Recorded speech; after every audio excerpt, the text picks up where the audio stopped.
Good morning, सुप्रभात। आप देख रहे हैं मनी नाइन। मैं हूं आपके साथ संदीप ग्रोवर। ओपनिंग बज में आपका बहुत बहुत स्वागत है और मेरे सहयोगी शौर्य भी मेरे साथ मौजूद हैं।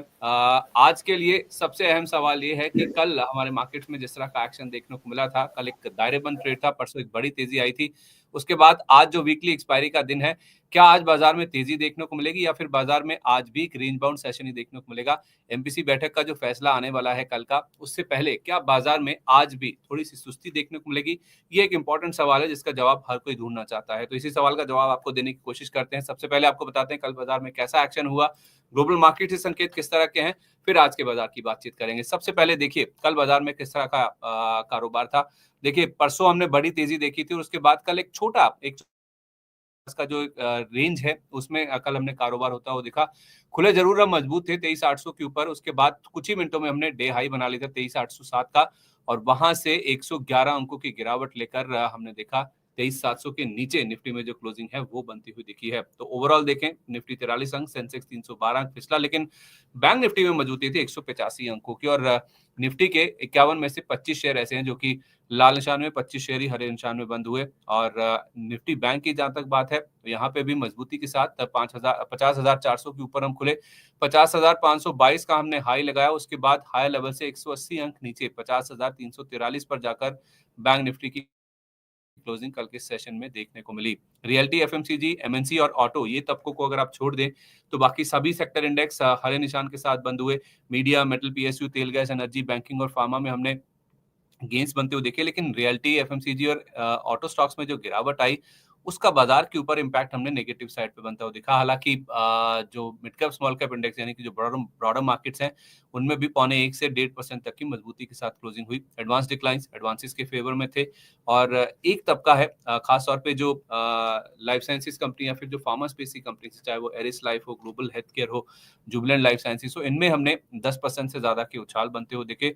और कई सारे स्टॉक्स हैं जो कि अपने 52 वीक लो पर पहुंच गए। उसमें ट्यूब इन्वेस्टमेंट है, इजी ट्रिप प्लानर्स है, जेके टायर है, कजारिया सेरामिक्स है, ये अपने 52 वीक लो पर कल पहुंचते हुए दिखे। और कई सारे स्टॉक्स ऐसे भी हैं जो कि नंबर्स के बाद पॉजिटिवली रिएक्ट कर रहे हैं। उसमें लॉरस लैब्स है, यूपीएल है, JK Cement, Bajaj Finance, SRF, Muthoot Finance, ये पहुंच गए हैं अपने 52 वीक हाई पर। तो काफी मिला जुला ट्रेड हमने कल के सेशन में देखा, एक दायरे में ट्रेड होता हुआ दिखा।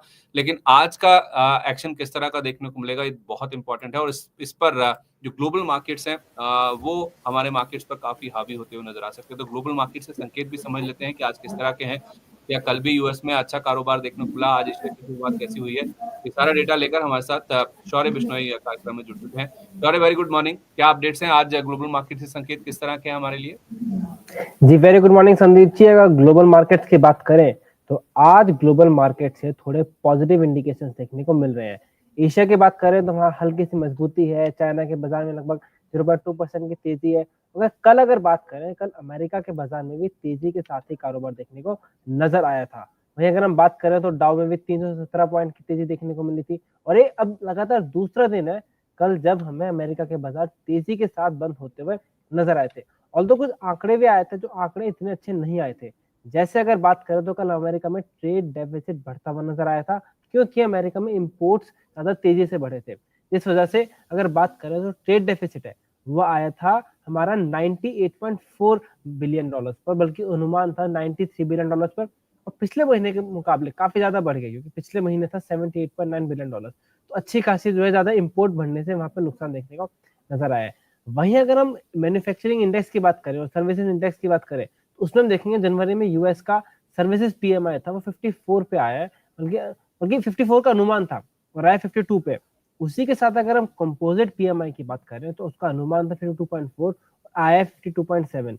यानी जो सर्विसेज पीएमआई है वो अनुमान से नीचे आया है, बल्कि कंपोजिट पीएमआई भले ही ऊपर आया हो, क्योंकि सर्विसेज काफी बड़ा कंपोनेंट है तो उसका नीचे आना थोड़ा एक चिंता का विषय है। साथ में ट्रेड डेफिसिट भी चिंता का विषय है। लेकिन उसके बाद जो है अमेरिका में उल्टा इसका पॉजिटिव असर देखने को मिला, क्योंकि जब ये सारे इंडिकेशंस गए इसका मतलब इकोनॉमी की हालत इतनी अच्छी नहीं है और मार्केट ने समझा इस वजह से फेड द्वारा रेट कट करने की जो प्रोबेबिलिटी है, चांसेस है वो ज्यादा बढ़ते हुए नजर आए हैं। इसी वजह से हमने देखा था कि जो यूएस की बॉन्ड यील्ड है उसमें 8 बेसिस पॉइंट की गिरावट देखने को मिली और डॉलर इंडेक्स में भी गिरावट देखने को मिली थी। वो 107.5 के लेवल पर आ गया, क्योंकि इकोनॉमी में खराब हुआ तो फेड ज्यादा चांसेस है रेट कट करते हुए नजर आएंगे। वहीं अगर डोनाल्ड ट्रंप की बात करें तो जो उनके फैसले हैं, टैरिफ है, उसको लेकर वे बाजार में इतनी चिंता नहीं है। बाजार अभी जो एक्चुअल नंबर्स हैं, जैसे डेटा हो गया या फिर जो क्वार्टरली रिजल्ट्स है, उस पर फोकस करते हुए नजर आया है। और इसमें हमने देखा था कल हमें एनवीडिया के शेयर में 5% की तेजी देखने को मिली थी, लेकिन अल्फाबेट का शेयर के रिजल्ट अच्छे नहीं थे तो 7.3% तक गिरते हुए नजर आए थे। उसके बाद अगर बात करें तो एनवीडिया में पिछले हफ्ते जो गिरावट आए थे डीप सीक के, उसके बाद बाजार का यह मानना है कि उस पर इतना इम्पैक्ट नहीं रहेगा। ये एक लॉन्ग टर्म स्ट्रक्चरल स्टोरी है और एनवीडिया को ऐसा नहीं है बहुत नुकसान होगा। उस जो नीजक रिएक्शन था उससे रिकवर हो देखने को मिला है। और उसके बाद कल सुपर माइक्रो कंप्यूटर ने भी अनाउंस करा था कि वो फुल प्रोडक्शन कैपेबिलिटी के साथ आर्टिफिशियल इंटेलिजेंस डेटा सेंटर चलाएंगे, जिसमें एनवीडिया के ब्लैक फेल का यूज होने वाला है प्लेटफॉर्म का। उसके बाद एनवीडिया में तेजी देखने को मिली थी। वहीं यूरोप के बाजार में कल आधा फीसदी के आसपास की तेजी के साथ ही कारोबार होते हुए नजर आया था। हाँ, कच्चे तेल की बात करें तो कच्चा तेल कल 5 हफ्ते के निचले स्तर पर गया था, लेकिन आज जो इसका थोड़ा सा रिकवरी हुई है, क्योंकि सऊदी अरेबिया ने ऐसा कहा है कि अब जो एशिया में कच्चा तेल आने वाला है वहां पे वो दाम बढ़ा सकते हैं मार्च में, क्योंकि अब रशिया से सैंक्शंस लग गए। उसके बाद जो इंडिया और चाइना से तेल की डिमांड और ज्यादा बढ़ते हुए नजर आ सकती है, जिसके बाद हमें देखने को मिल सकता है कि इंडिया में और जो चाइना में तेल आ रहे हैं स्पेशली एशिया में, वो सऊदी अरेबिया की तरफ से बढ़ेगा उसके दाम। तो उस वजह से थोड़ी सी कच्चे दाम में हल्की सी रिकवरी देखने को मिली है। लेकिन गोल्ड फ्यूचर्स की बात करें, गोल्ड अपने लगातार रिकॉर्ड हाई पर पहुंचते हुए नजर आ रहे हैं। सिंपल सा रीजन दो है, एक तो सिंपल सी बात यह है कि जियोपॉलिटिकल टेंशन भी है, उसके बाद ऐसा भी डेटा आ रहा है कि सेंट्रल बैंक की तरफ से काफी ज्यादा बाइंग देखने को मिल रही है। तो दोनों बातें ऐसी हैं कि जिस वजह से हमें गोल्ड में भी अच्छी खासा बूस्ट देखने को मिल रहा है। ओवरऑल बात करें तो ग्लोबल मार्केट से पॉजिटिव इंडिकेशन देखने को मिल रहे हैं। इवन दो कल अमेरिका से खराब डेटा आया, लेकिन इंटरेस्ट रेट की प्रोबेबिलिटी बढ़ी तो वो हुआ। अब पूरी नजर है इंडिया में मॉनेटरी पॉलिसी की बैठक पर। बिल्कुल, मॉनेटरी पॉलिसी की बैठक पर नजर है, लेकिन ग्लोबल मार्केट के संकेत अच्छे हैं आज हमारे मार्केट्स के लिए। दूसरे दिन लगातार यूएस पॉजिटिव बंद हुआ, कच्चा तेल गिर रहा है, डॉलर इंडेक्स में गिरावट आई है, बॉन्ड यील्ड्स गिरी है यूएस की। तो सारे जो फैक्टर्स हैं वो हमारे लिए पॉजिटिव नजर आ रहे हैं।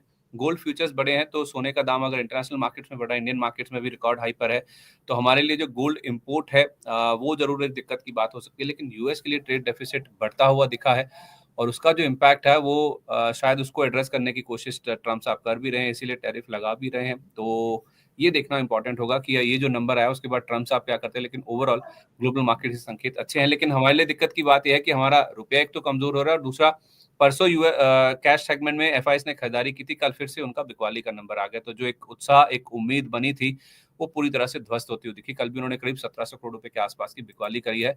1000 करोड़ रुपए के आसपास का खरीदारी का नंबर कल डीआईएस की ओर से आया। लेकिन वायदा बाजार के नंबर आप देखिए, 18,867 करोड़ रुपए की बिकवाली करी है। एक पॉजिटिव इसमें यह है कि इंडेक्स फ्यूचर्स में उनकी ओर से 633 करोड़ रुपए की कल खरीदारी का नंबर आता हुआ दिखा है। तो इसको समझना बहुत इंपॉर्टेंट होगा। लेकिन ओवरऑल देखा जाए तो बिकवाली का ही नंबर है और नेट फरवरी में अब तक करीब 2600 करोड़ रुपए की बिकवाली एफआईएस की ओर से हमारे मार्केट्स में देखने को मिल चुकी है। अब इन नंबर्स को समझते हैं, सब चीजों को मिलाकर बाजार में किस तरह का एक्शन हो सकता है। चलते हैं आज के हमारे एक्सपर्ट के पास। हमारे साथ स्टॉक मार्केट टुडे की को फाउंडर वीएलए अंबाला कार्यक्रम में शामिल हो चुकी हैं। वीएलए जी, बहुत स्वागत है आपका। Very good morning. Good morning Grover ji, good morning everyone. तो मैम, हमने देखा कि कल हमारे मार्केट्स एक रेंज में थे, हालांकि गिरकर बंद हुए, लेकिन यूएस से लगातार पॉजिटिव संकेत मिल रहे हैं। कच्चा तेल नीचे है, डॉलर इंडेक्स में कमजोरी है, बॉन्ड यील्ड भी यूएस की गिरती हुई दिखी है। एफआईएस का नंबर जरूर बिकवाली का आ गया। कुल मिलाकर हमारे मार्केट्स के लिए क्या संकेत है? देखिए, आज के दिन में मैं एक्सपेक्ट कर रही हूँ कि मार्केट साइडवेज रह सकती है। इंट्राडे में वॉलेटिलिटी देखने के लिए मिलेगी, लेकिन कहीं ना कहीं अपने जो इस वीक का 2 दिन की जो क्लोजिंग रेंज है, वहीं पर हमें इंट्राडे में क्लोजिंग की मिलने की ज्यादा पॉसिबिलिटीज है। तो बहुत बड़ी रेंज के बाद प्राइस क्लोज होगा, वैसी मेरी फिलहाल एक्सपेक्टेशन नहीं है मार्केट से। एंड ग्लोबल मार्केट के सेंटिमेंट्स के साथ साथ ग्रोवर जी, आपने जो एक बात हाईलाइट की है ऑलरेडी, कि सब कुछ पॉजिटिव होने के बाद भी एक सबसे बड़ी इंपॉर्टेंट चीज है कि हमारा जो इंडियन करेंसी है वो डेप्रिशिएट लगातार हो रहा है। कल भी ऑलमोस्ट हम लोग डे ऑल टाइम लो के पास में क्लोज हुए हैं, and this is the biggest concern as of now, and this has to be treated. अब आरबीआई, गवर्नमेंट अपनी तरफ से कोशिश कर रहे हैं रिजर्व फॉरेक्स को बढ़ाने के लिए, लेकिन कहीं ना कहीं प्रॉब्लमेटिक ये चीज है, और यही एक सबसे बड़ा रीजन है जिसकी वजह से हमारे जो फॉरेन इंस्टीट्यूशनल इन्वेस्टर्स हैं, जो एफपीआई हैं, उनकी तरफ से लगातार बिकवाली कंटिन्यू है। तो मुझे लगता है कि फिलहाल मार्केट में इंटरेस्ट कम रहेगा, अगर जब तक कि इनका ये जो सेलिंग बटन है ये क्लोज नहीं होता है। कोई इसको आए और डिलीट कर दे तो अच्छा हो जाए, लेकिन फिलहाल ऐसी सिचुएशन नहीं बन रही है। कौन आएगा, कहाँ से आएगा, कैसी उम्मीद आप कर रही हैं बताइए। देखिए इस उनको ला कंडीशन देते हैं, में पैदा कर देते हैं, बहुत लोग हैं और बटन हटवाने के लिए लगे हुए हैं। नहीं, फिलहाल वो पॉसिबिलिटीज नहीं है, क्योंकि डेटा यही बोल रहा है कि जो इंडियन मार्केट है वो रिटेल इन्वेस्टर के पैसे से फिलहाल सपोर्टेड है। अब वो पैसा किस तरह से रूट होता है आपको भी पता है, म्यूचुअल फंड्स के थ्रू होता है, यू पॉलिसी हाउसेस के थ्रू होता है, सिप्स के, अलग अलग तरीके से वो पैसा है रिटेल्स का ही जो मार्केट में मेजरली आ रहा है। जब तक ये पैनिक सिचुएशन नहीं बनती है, मैं इसी चीज का मेरा कंसर्न है कि जब तक जो अपने पोर्टफोलियो मैनेजर्स हैं इंडियन मार्केट में, अगर वो जब तक संभाल के रखे ठीक है, अगर दोनों हाथ से बिकवाली शुरू होगी तो दिक्कत होगी, और फिलहाल वो सिचुएशन नहीं है थैंक्स टू रिटेलर्स। पार्लियामेंट में मैडम ने भी बोला था, हमारी सीतारमन जी ने भी, कि एफपीआईज आते हैं जाते हैं, रिटेल इन्वेस्टर अभी स्ट्रांग हो रहा है, लेकिन कब तक, राइट? जिस तरह से, और शायद मैं एक चीज एड ऑन करना चाहती हूँ, शायद ये चीज को वो लोग समझ चुके हैं, इसीलिए मिडिल क्लास की जो एसआईपीज आती हैं, इसीलिए उनके हाथ में थोड़ा पैसा छोड़ा गया है, ताकि वो अपनी एसआईपीज को डिसकंटिन्यू ना करे, क्योंकि पिछले ट्रेंड देखे गए थे कि एसआईपीज डिसकंटिन्यू हो रहे थे। तो चीजें सबको समझ में आ रही हैं, हर कोई अपने अपने लेवल से कुछ कुछ करने की कोशिश कर रहा है, लेकिन कहीं ना कहीं लेट एक्शन हो रहे हैं, that is what I believe.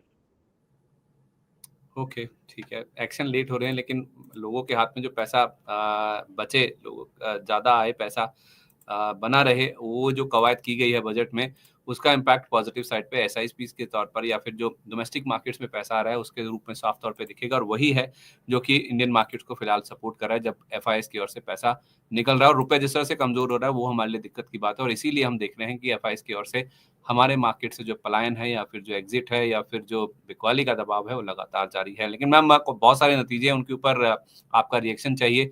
कल स्विगी के नंबर्स आए, इनका घाटा बढ़ता हुआ दिखा है, रेवेन्यू जरूर 31% बढ़ा, नेट लेवल पे तो घाटा है ही है, अबिडा का भी लॉस आया, वो बढ़कर आया, 525 करोड़ वाला 725 करोड़ आया। इसके चार्ट्स क्या बता रहे हैं? आप अभी भी बरकरार हैं अपने जो पिछली बार आपने लेवल्स दिए थे उस पर? यस, अभी भी स्विगी में मेरी तरफ से बाइंग की कंडीशन नहीं है, क्योंकि देखिए बिजनेस की सबसे इंपॉर्टेंट चीज होती है कि आप प्रॉफिटेबल बने, बिजनेस कोई करता ही इसीलिए है। अभी इस कंपनी में वही चीज मिसिंग है कि प्रॉफिटेबल नहीं है, एंड कंपटीशन बढ़ ही रहा है, वो अलग बात है, they are one of the leader as of now, but still profitability से दूर है। एंड मुझे लगता है कि अभी भी यहाँ पर बिकवाले की जो रैली, जो बिकवाली का जो दौर है, वो अभी भी जारी रहेगा। तो मुझे लगता है अभी भी वेट करिए, सही समय आएगा तो कभी ना कभी मैं खुद ही आप लोगों को, जब भी मुझे मौका मिलेगा कि हाँ अब ये ठीक है, मैंने बोला था कि इसके नंबर जरूर चेक करना है किसी भी लेवल पे आने से पहले, बाइंग करने से पहले, और नंबर बहुत ही खराब है, तो मुझे नहीं लगता कि इसमें यहाँ पर अभी भी कोई भी बाई की सलाह मेरी होगी। ओके, तो पहले की तरह अभी भी स्विगी के शेयर से दूर ही रहना दूर चाहिए। रहे। और यस, इसका पीएस जो है जोमेटो, जोमेटो के लिए देखिए, मैंने पिछली बार, मुझे जहां तक याद आ रहा है, ट्रेडिंग के हिसाब से देखा जा सकता है, क्योंकि मार्केट शेयर, अच्छा एक और इंटरेस्टिंग चीज है, पेनिट्रेशन जो मार्केट में वो इंक्रीज हुआ है, राइट? क्योंकि जिस तरह से रेवेन्यू बढ़ा है, ये बता रहा है कि इंटरेस्ट लोगों का बढ़ रहा है, लेकिन प्रॉफिटेबिलिटी नहीं आ पा रही है। तो ये जो टिकट साइज होता है ना, वो बहुत मैटर करता है, तो शायद ये लोग भी इसी चीज को फेस कर रहे हैं। एंड जोमेटो का भी वही सिचुएशन है, जो टारगेट्स मैंने दिए थे, 240 का एक टारगेट दिया था, आई थिंक वो हिट हो चुका है। अब यहाँ पर छोड़ देना चाहिए, अगर आप कोई भी पोजीशंस को होल्ड करके रखे हैं तो। फिलहाल जोमेटो आपका आ सकता है, मैं फिर से वही बोल रही हूँ, 170 के आसपास, 180 के आसपास आए, तो उस समय जब ये प्राइस आता है, वहां पर इन कंपनीज के फाइनेंशियल्स देखिए, फाइनेंशियल्स अगर आपको मैचअप लगते हैं, इनकी वैल्यूएशन ठीक लगती है, और ये ओवरसोल्ड कंडीशन में हो, जब ये पूरा एक परफेक्ट प्लेट आपके सामने आए ना, then try to eat Zomato, तब खाइए, तब शायद आपको इसमें ज्यादा तीखा नहीं लगेगा। चलिए ठीक है, फिलहाल तीखा है, इन दोनों शेयरों से आपको दूर रहना चाहिए। जब इनमें थोड़ी सी मिठास आ जाए या फिर स्वाद आ जाए इनमें, इनकी थाली में प्राइस वाइज, तो आप जरूर इनको चख सकते हैं बाइंग के तौर पे। फिलहाल के लिए इन दोनों शेयरों से आप दूर रहिए, यही राय निकल के सामने आ रही है। इसके अलावा आप नंबर्स देखेंगे स्विगी के अलावा, तो जो बड़े नंबर्स आए हैं उस पर फोकस करें, तो उसमें जी, अगला नाम है जिसके नंबर्स आए हैं वो है कमिंस इंडिया का। कमिंस इंडिया में अगर हम देखें तो नेट प्रॉफिट 13% बढ़ा, रेवेन्यू भी 22% बढ़े, अबिडा की भी ग्रोथ आई है। मार्जिन्स हालांकि घटकर आए हैं लेकिन उतने नहीं घटे जितना अनुमान था। 19.3 का अनुमान था, 19.4% पर आया। 18 रुपए का डिविडेंड भी इन्होंने दिया है। एक्सपेक्टेशन जो थी, चाहे वो मुनाफे की बात करें या फिर रेवेन्यू की बात करें या फिर अबिडा की बात करें, नंबर्स उसके सामने तो बहुत ही अच्छे आते हुए दिखे हैं। स्टॉक कैसे रिएक्ट कर सकता है आज? पॉजिटिव रिएक्ट कर सकता है। और आज के मार्केट में क्या चल रहा है देखिए कि फिलहाल इस स्टॉक की बात करते हैं। ये स्टॉक अपने एक स्टॉप लॉस है जो आप लोग स्ट्रिक्टली मेंटेन कर सकते हैं, विच इज 2650। ये इसका स्टॉप लॉस है जो कि पिछले हफ्ते क्यों 2 वीक्स का लो है ये। अगर ये सपोर्ट हमारा मेंटेन रहता है then you can see a buying towards current price पर भी। अगर कोई एंट्री करना चाहे तो मुझे लगता है कि एंट्री बन सकती है। एंड टारगेट जो हम लोग अभी आज का प्राइस है मार्केट कल की क्लोजिंग बेस पर 2921 पर, and we can expect a target of 3050 first target, and उसके बाद में 3200। ये 2 टारगेट्स मिल सकते हैं, बट यहाँ पर एक्सपोजर थोड़ा सा कम रखिए। स्टॉप लॉस क्या बताया आपने? स्टॉप लॉस होगा 2650 का। ये तो और ये मिनिमम टारगेट्स है, ये मिनिमम टारगेट्स है जो कि मिल सकते हैं। और आप लोग भी एक चीज देखेंगे कि जो कंपनीज मार्केट के एक्सपेक्टेशन को पॉजिटिवली बीट कर रही है उनमें उनका जो मोमेंटम है वो बाद में भी बरकरार रहा है। इसके कई सारे एग्जांपल्स थे, बजाज फिनसर्व था, एसआरएफ था, इस तरह की कंपनी जिन्होंने रिजल्ट्स को अच्छा दिया है। जिन कंपनीज ने रिजल्ट अच्छे नहीं दिए हैं उनमें अच्छी खासी बिकवाली चालू है अभी भी, लेकिन जिन्होंने रिजल्ट्स को मेंटेन किया है उनमें कहीं ना कहीं बाइंग दिख रही है लोअर लेवल पे। तो ये भी कंपनी उसी कंडीशन में जा सकती है, यही मेरा एक्सपेक्टेशन है यहाँ पर। गुजरात गैस ने डिसअपॉइंट किया है, मुनाफा फ्लैट रहा 221 करोड़ पर। रेवेन्यू जरूर 6% बढ़ा, बिड्डा लेकिन 5% नीचे आ गया। मार्जिन्स में भी 1% का ड्रॉप है और जो बाजार अनुमान कर रहा था उससे नंबर्स खराब भी आते हुए दिखे हैं। इसके चार्ट्स क्या बता रहे हैं? क्योंकि गुजरात गैस में एक सेकेंड पिछले 2-3 दिन से तो लगातार इसमें बाइंग आ रही है, और मुझे लगता है कि यहाँ पर फिलहाल जो इसकी वैल्यूएशन है वो लोगों को अट्रैक्ट कर सकती है। आरओई कंपनी मेंटेन कर रही है, 20% की ऑलमोस्ट नेगेटिव रिटर्न है। फाइनेंशियल्स उतने अच्छे नहीं है, लेकिन अगर हम थोड़ा सा इसके बिजनेस मॉडल को, इसके बिजनेस सेगमेंट को समझें, ये नेचुरल गैस बेस्ड कंपनी है एंड इस पर फोकस रहेगा। ग्रीन एनवायरमेंट रिलेटेड कंपनी है, तो यहाँ पर डिस्ट्रीब्यूशन जो भी कोई बनाएगा डिस्ट्रीब्यूशन तो यही करने वाला है, right. One of the major pillar है इस सेगमेंट का। तो यहाँ पर पॉजिटिवनेस दिख सकती है इस पर्टिकुलर प्राइस में इस कंपनी के बिजनेस की वजह से। एंड रही बात कहाँ पर हम लोग बाय कर सकते हैं, I am holding a buying view in this. कल के दिन में अच्छी क्लोजिंग मिली है हमें, लेकिन आज के हाई के ऊपर नहीं, बल्कि आपको यहाँ पर मेरे हिसाब से अगर ये स्टॉक 430 420 यहाँ पर मिलता है तो एक अच्छी बाइंग मिलेगी, क्योंकि इस कंडीशन में जो स्टॉप लॉस है बहुत छोटा हो जाएगा एंड फिर इसके बाद में रिवॉर्ड की पॉसिबिलिटी ज्यादा होंगी। तो करंट प्राइस जो क्लोज हुआ है वो 478 का है। ट्रेडिंग के मायने से अगर हमें ट्रेडिंग करनी है तो 475 एंड 480 ये 2 रेंज के पास में बाय लिया जा सकता है for the targets of 500 and 520। ये हो गया ट्रेडिंग का। लेकिन अगर इन्वेस्टमेंट रखनी है कि कम से कम इसको 1 साल 2 साल होल्ड करना है तो 420 एंड 30 का वेट करना ज्यादा समझदारी होगी। That's what I am thinking about this. Okay, ठीक है। तो लंबी अवधि के लिए आप कह रहे हैं कि 420 से 430 के लिए खरीदें, और ट्रेडिंग के लिहाज से देखा जाए जो बाउंस बैक है वो 500 से लेकर 520 तक का इस स्टॉक में देखने को मिल सकता है। तो ये तो बात होगी गुजरात गैस की, जिसपे व्यू पॉजिटिव है। थोड़ा नीचे मिल जाए तो ज्यादा अच्छा है, और टारगेट आपको बता दिए गए हैं।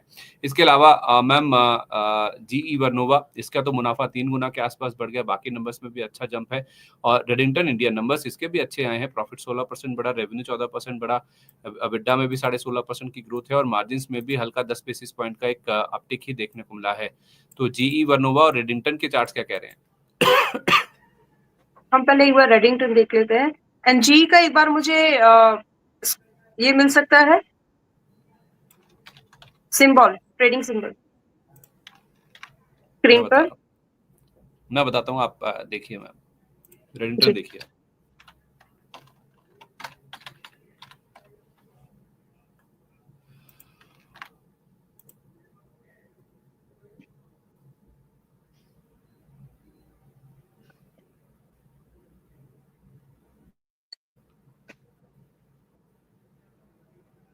रेडिंगटन देख रही हैं आप? एक सेकेंड, इसका जो सिंबल है वो जीवीटीडी के okay.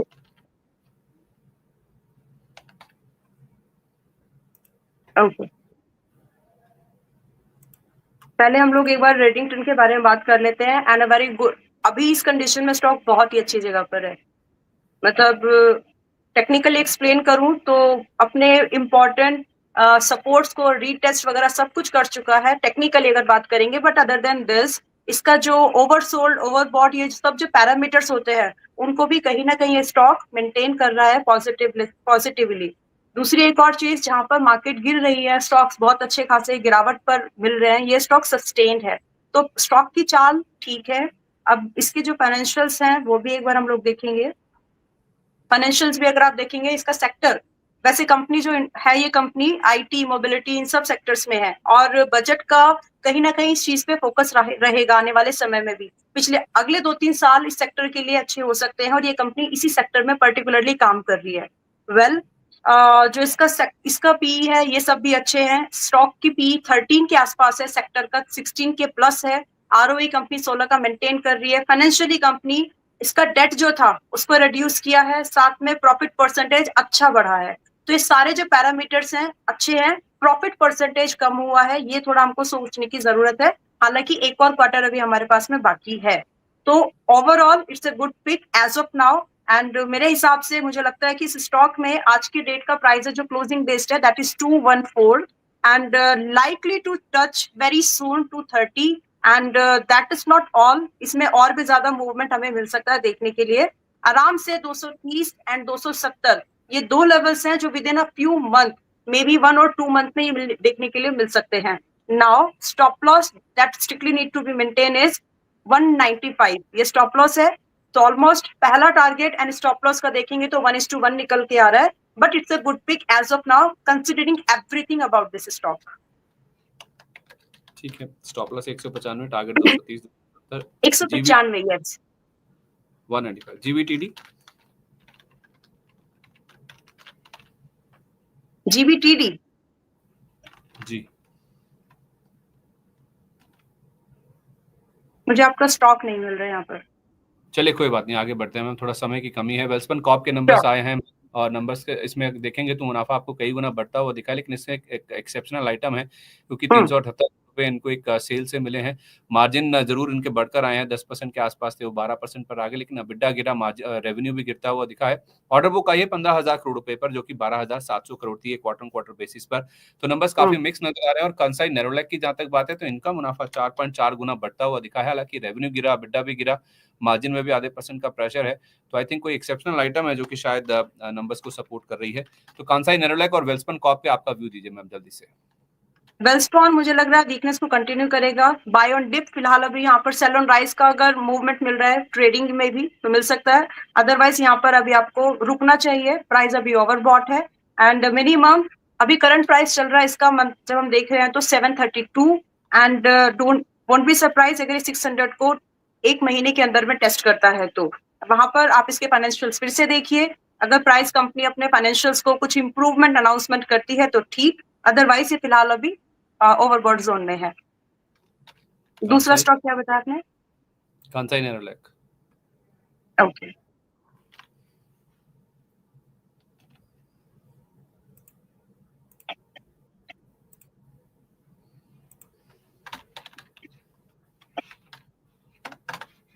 Just a minute. Okay,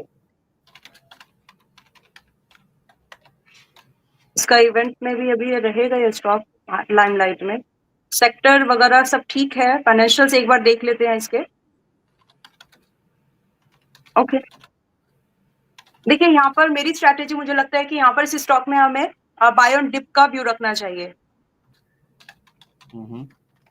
and जो बाइंग हम लोग यहाँ पर प्रिफर कर सकते हैं, कल का ये जो अभी हफ्ते का लो है लगभग आपका है, कल का क्लोजिंग प्राइस है 245 का। तो एवरेजिंग के प्राइस से देखिए, प्राइस अगर मोमेंटम में निकला तो हो सकता है कि प्राइस आपको ना मिले। सो स्ट्रैटेजिकली यहाँ पर ये भी होना चाहिए कि करंट प्राइस जो है इसका 245, if it is giving an opportunity near 240 या 245 की इस रेंज में बाय कर लें। एवरेजिंग अगर करने का मौका मिलता है अनलाइकली, अगर मिल जाता है तो 230 के बाद एवरेजिंग कर ले, एंड इसके बाद में यहाँ पर आप टारगेट एक्सपेक्ट करें 260 से लेकर के up to 275, and holding period जो यहाँ पर रख सकते हैं वो लगभग 3 वीक का होगा, एंड स्टॉप लॉस कंबाइंडेड यहाँ पर 220 का फॉलो करेंगे। चलिए ठीक है, शौर्य के पास चलते हैं। शौर्य के पास कुछ ब्रोकिंग हाउसेस की रिपोर्ट्स भी हैं जो कि कल नतीजों के बाद आई हैं। शौर्य बताइए कहाँ पे नजर है आपकी, ब्रोकर्स ने कौन से सेक्टर्स या फिर स्टॉक्स पर अपना व्यू दिया है? जी बिल्कुल संदीप जी, जिस स्टॉक पर कल हमें रिपोर्ट देखने को मिली है वो है स्विगी। स्विगी पे तीन चार रिपोर्ट्स आई हैं। इसमें अगर पहली रिपोर्ट देखें तो पहली रिपोर्ट है नुवामा की तरफ से, जिसमें नुवामा ने कहा है कि जो कॉम्पिटिटिव इंटेंसिटी हो रही है, जो कॉम्पिटिशन चल रहा है, उसकी वजह से मार्जिन पर दबाव देखने को मिला है, और साथ ही साथ अब क्विक कॉमर्स में जो अच्छा खासा दबाव देखने को मिला है। जो इंस्टामार्ट है उसका एडजस्टेड एबिटा जो है 420 बेसिस पॉइंट घटता हुआ नजर आया है। तो ये एक स्विगी के लिए काफी ज्यादा नेगेटिव पॉइंट है, क्योंकि जहां एक तरफ लग रहा था कंपनी प्रॉफिटेबल आते हुए नजर आएगी, वहां पर घटा, और नुवामा की तरफ से कंपटीशन इसका मेन कारण नजर आ रहा है। फिर उसके बाद बात करें तो सीएलएसए की बात करें, सीएलएसए ने आउट परफॉर्म की राय को बरकरार रखा है और टारगेट दिया है 750 का। तो देखिए कितने रेंज में टारगेट है। उसके बाद बर्नस्टीन के स्विगी पर रिपोर्ट है, उन्होंने आउट परफॉर्म की रेटिंग को बरकरार रखा है और लक्ष्य को घटाकर लेकिन कर दिया 575। लेकिन सबसे छोटा टारगेट है मैक्वायरी का। मैक्वायरी का देखिए अंडर परफॉर्म की राय है और लक्ष्य को घटाकर 225 कर दिया। तो अब देखिए इतनी ब्रॉड रेंज में 700 के ऊपर से लेकर 200 के आसपास तक के टारगेट हमें स्विगी में देखने को मिल रहे हैं ग्लोबल ब्रोकर्स के द्वारा। तो ये काफी पॉइंट है। उसके ऊपर नुवामा कह रहे हैं कि कंपटीशन को लेकर प्रेशर बन सकता है। ओवरऑल सिनेरियो ये है कि स्विगी पर अभी कंपटीशन को लेकर नए बिजनेस की वजह से ऐसा ये लग रहा है कि कुछ अपना एक मत बन के आ रहा है, इसलिए इतनी वाइड रेंज में जो है, एक कहें तो टारगेट प्राइस में इतनी वॉलेटिलिटी नजर आ रही है, इतनी ब्रॉड रेंज में टारगेट्स नजर आ रहे हैं स्विगी के हमें। इनफैक्ट कल भी गिरा ही था, शायद बाजार मान के चल ही रहा था कि नंबर्स अच्छे नहीं आएंगे, और आज भी जिस तरह के नंबर्स हैं बहुत ही वेरिड रिएक्शन है अगर आप ब्रोकर्स की बात करेंगे तो। इसके अलावा वीएलएमएम 3-4 स्टॉक्स हैं जिस पे अगर आप जल्दी व्यू दे दे तो प्लीज बहुत अच्छा होगा।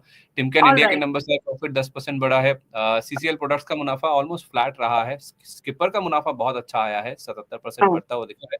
और सूला विनयार्ड्स एक कंपनी है, इसमें ट्रेडर्स का बहुत इंटरेस्ट रहता है, लेकिन इसके नंबर्स खराब आए हैं, डिसअपॉइंटिंग है। मुनाफा गिरा है 35%, रेवेन्यू भी गिरा, मार्जिन्स भी गिरे और एबिटा में भी कमजोरी देखने को मिली है। तो 3-4 स्टॉक्स हैं ये जिनका नंबर्स के ऊपर रिएक्शन चाहिए आपका।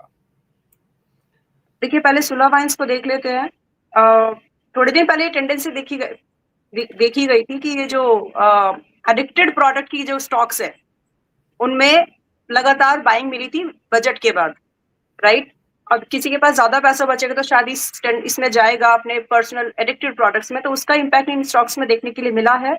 सुला वाइन्स थोड़ा सा वेट करना चाहिए, मुझे लगता है this is not the good time to invest. I am repeating, this is not the good time to invest. तो अगर थोड़ा सा और वेट करेंगे आप, लकीली स्टॉक्स देखिए अच्छी जगह पर मिलते हैं, थोड़ा पेशेंस रखना पड़ता है। अगर आपको लग रहा है कि वो अच्छा है तो अच्छी जगह पर उठाने की कोशिश करें।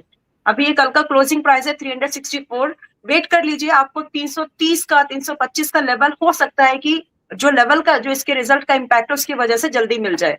तो 230 225 में बाय ले, स्टॉप लॉस मेंटेन कर ले जो इसका ऑल टाइम लो है, जो कि लगभग आपका 300 के पास में है। तो 295 पर अपना स्टॉप लॉस रख ले एंड फिर इसको आप होल्ड कर ले, क्योंकि उस कंडीशन में स्टॉक बहुत ही अच्छी जगह पर होगा कि आपको ये और प्रॉफिटेबिलिटी देने की कगार पे निकल सकता है जल्दी। तो करंट प्राइस अवॉइड करें, 230 225 के पास में बाय लेने की कोशिश करें। टारगेट उसके बाद एक्सपेक्ट करेंगे तो लगभग 400 का पहला टारगेट होगा, क्योंकि मोमेंटम में आ जाएगा स्टॉक एंड सभी को फिर उस समय इसके नंबर्स और इसके जो फाइनेंशियल कंडीशन है शायद थोड़ा सा इंप्रूवमेंट देखने के लिए मिले।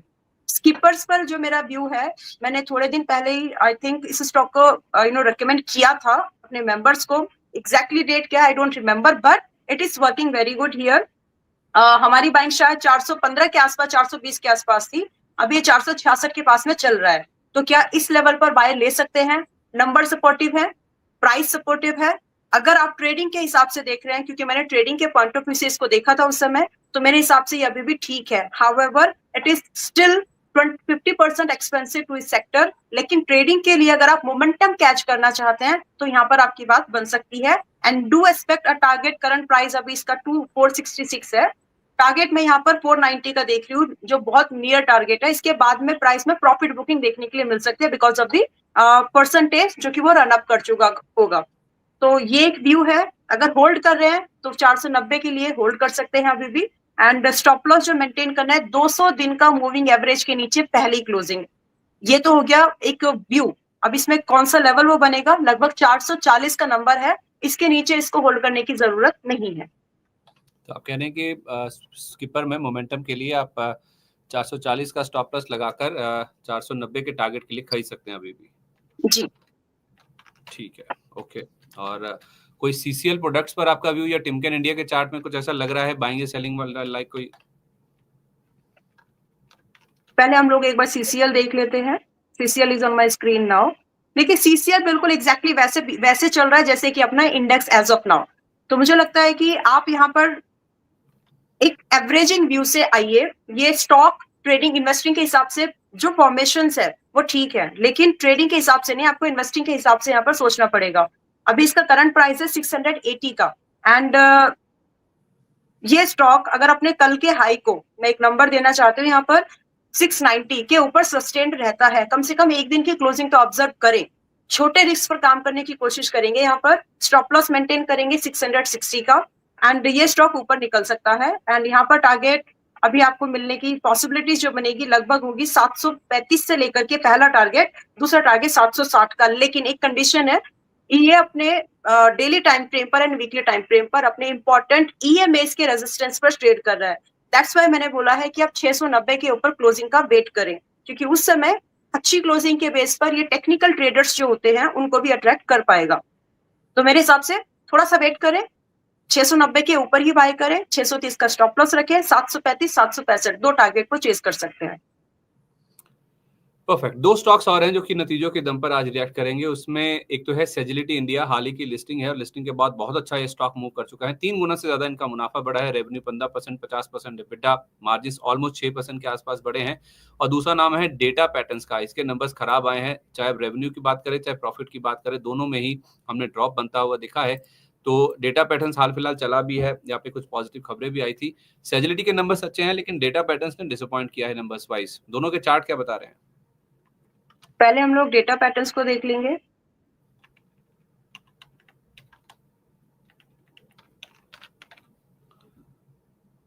ओके, देखिए डेटा पैटर्न्स में थोड़ी वीकनेस अभी भी कंटिन्यू रह सकती है, but this stock is not something to be avoided because of its business category.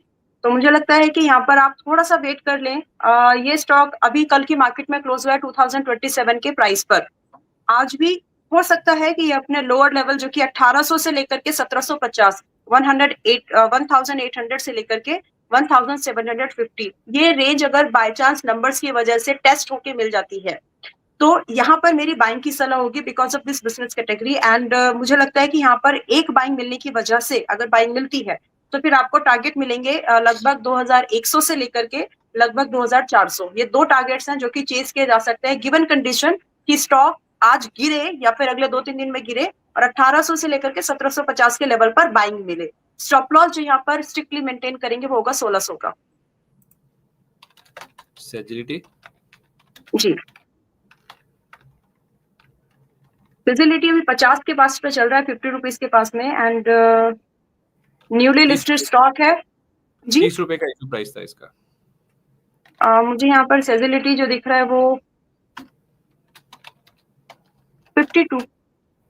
30 रुपए का इशू प्राइस था जब हाँ आईपीओ हाँ, आया। अच्छा issue price, yes yes.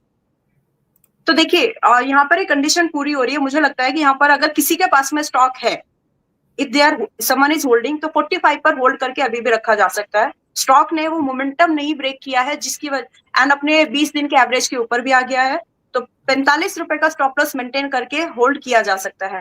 Fresh buying भी 50 से 48 के बीच में ली जा सकती है। टारगेट्स जो एक्सपेक्ट करें 54 से लेकर के अप टू 60 का टारगेट यहाँ पर एक्सपेक्ट करें, लेकिन स्टॉप लॉस स्ट्रिक्ट रखना होगा 45। 54 से 60 का टारगेट बोला ना आपने? हाँ जी हाँ जी। ठीक है मैम, ये तो बात होगी नतीजों वाले शेयरों की। वैसे तो अभी भी नतीजे बहुत सारे हैं जो कि कवर करने हैं, लेकिन मैम कुछ खबरें भी आई हैं जिसमें आजाद इंजीनियरिंग, इसका आप चार्ट देख लीजिए, मैं खबर पढ़ लेता हूं तब तक। रॉल्स रॉयस लंदन के साथ इन्होंने एक डील साइन करी है। सिविल एयरक्राफ्ट के जो इंजन कंपोनेंट्स हैं उसको प्रोड्यूस करने के लिए ये जो करार है वो किया गया है। रॉल्स रॉयस अपने आप में देखा जाए तो काफी बड़ा ब्रांड है, एक एसोसिएशन जो हुआ है अपने आप में काफी प्रॉमिसिंग नजर आ रहा है। तो आजाद इंजीनियरिंग पे इसका इम्पैक्ट कैसे दिख सकता है आज? अभी करंट प्राइस पे तो मेरा बाइंग का व्यू नहीं है। देखिए, न्यूज मार्केट में आई उससे पहले स्टॉक रिएक्ट करना शुरू कर चुका है, तो मुझे लगता है कि अभी यहाँ पर थोड़ा सा वेट करेंगे तो अच्छा होगा। करंट प्राइस है 1474 का, एंड 1300 के आसपास मैं ज्यादा कंफर्टेबल रहूंगी इस स्टॉक में बाइंग के लिए। आज नहीं ठीक तो एक दो हफ्ते में मिलेगा, उसके बाद ही इस पे कुछ व्यू बन सकता है। ठीक है, 1300 आने का इंतजार करें तो आप जरूर यहाँ पे पॉजिटिव व्यू बनाकर चल सकते हैं। खबर अच्छी है, लेकिन इंतजार कर ले खरीदारी करने के लिए। अल्ट्राटेक सीमेंट ने एक नई 0.6 MTPA की ग्राइंडिंग क्षमता शुरू करी है वेस्ट बंगाल में। उसका इम्पैक्ट आज दिखेगा स्टॉक पर। और टेक्समैको रेल के जो CFO हैं, उन्होंने 31 मार्च 2025 से अपना इस्तीफा दे दिया। एशियन पेंट्स को लेकर भी मैम एक 3-4 खबरें मैं पढ़ रहा हूँ, आप उनके चार्ट तब तक देख लीजिए। एशियन पेंट्स की ओर से जो कमेंट्री आई इनके MD एंड CEO की ओर से, उसके ऊपर आज बाजार रिएक्ट करेगा। इन्होंने कहा है कि हम 18 से 20% के जो कामकाजी मार्जिन हैं वो मेंटेन करने का लक्ष्य लेकर चल रहे हैं, और एक्सो नोबल के लिए ये बोली नहीं लगाएंगे। तो इसका जो रिएक्शन है आज स्टॉक पर आता हुआ दिखेगा। अल्ट्राटेक, टेक्समैक्सो रेल और एशियन पेंट्स, इन पर आपका व्यू दीजिए। अल्ट्राटेक पे मेरा व्यू पॉजिटिव है। प्राइस कंसोलिडेट कर रहा है, डेली वीकली सभी टाइम फ्रेम पर ठीक लग रहा है, गिरावट के सिग्नल्स नहीं है, एंड प्रॉफिटेबल सेगमेंट की कंपनी है। देखिए, बड़े ब्रांड से है वो बात अलग है, लेकिन सेगमेंट जो बिजनेस का है, भारत की ग्रोथ स्टोरी में सीमेंट का, कंक्रीट का इनका एक बड़ा योगदान होगा। जब तक इंफ्रा इंप्रूव नहीं होगा तो बात आगे नहीं बढ़ती। एंड गिवन दैट हम भारत में, इंडिया जो है सबसे बड़ा सीमेंट एक्सपोर्टर है एज ऑन डेट। यूएस में भी हम ही सबसे ज्यादा एक्सपोर्ट करते हैं, यूएई में भी हम ही एक्सपोर्ट करते हैं। तो बिजनेस कैटेगरी एंड डिमांड अच्छी है, इसीलिए सस्टेनेबिलिटी प्राइस में भी दिख रही है। अब यहाँ पर मेरी सलाह यही होगी कि अगर आपको इस स्टॉक को होल्ड करना है, ट्रेड करें या होल्ड करें, जो भी आपका व्यू है, 3 महीने मिनिमम इसका व्यू रखें। स्टॉप लॉस मेंटेन करें 10,900 का मिनिमम, एंड टारगेट यहाँ पर एक्सपेक्ट करें लगभग आज का क्लोजिंग प्राइस है 1100-585 का। इसके बाद में ये स्टॉक आपको आराम से, मतलब इट्स नॉट ओवर एक्सपेक्टेशन, आराम से ये स्टॉक आपको अपने रिसेंट हाई जो कि लगभग 12,180 के आसपास है, इसको तो टच कर सकता है with in a few days. थोड़े दिन में ये टच होने की हाई पॉसिबिलिटीज है। उसके बाद में जैसे ही आपका टारगेट हिट हो जाता है, तो जो आपकी बाइंग है, लगभग मैं यहाँ पर बोलना चाहूंगी आपका करंट 1150 पर 11,500 पर अपना स्टॉप लॉस मेंटेन रखें, एंड आगे बढ़ने दे स्टॉक को, क्योंकि यहाँ पर ये स्टॉक आगे और मूव करने की पॉसिबिलिटीज दिखाएगा। ठीक है मैम। अच्छा मैम, 4-5 स्टॉक्स हैं, क्योंकि कल काफी सारे स्टॉक्स हैं जिनके सर्किट फिल्टर में बदलाव हुए हैं। केवल अब कुछ 4-5 नाम आपके सामने रख रहा हूँ जिनके सर्किट फिल्टर्स 5% से डायरेक्टली 20% किए गए। उसमें रिलायंस इंफ्रा है, पावर मैक है, GMR power and urban infra है, डिफ्यूजन इंजीनियर्स है और BF यूटिलिटीज है। इनमें से कोई ऐसा चार्ट, ये केवल ट्रेडिंग के लिए एक बाउंस बैक आता है, क्योंकि एक ट्रेडिंग का जो दायरा है वो बढ़ जाता है 5% से 20% का सर्किट जब हो जाता है। तो BF utilities, diffusion engineers, GMR power, power mesh और रिलायंस इंफ्रा में से कोई स्टॉक जो आपको पसंद हो? देखिए, मुझे GMR इंफ्रा ठीक लगता है। एक सेकेंड, इसका रिसेंट चार्ट में फिर भी देखना चाहूंगी एक बार।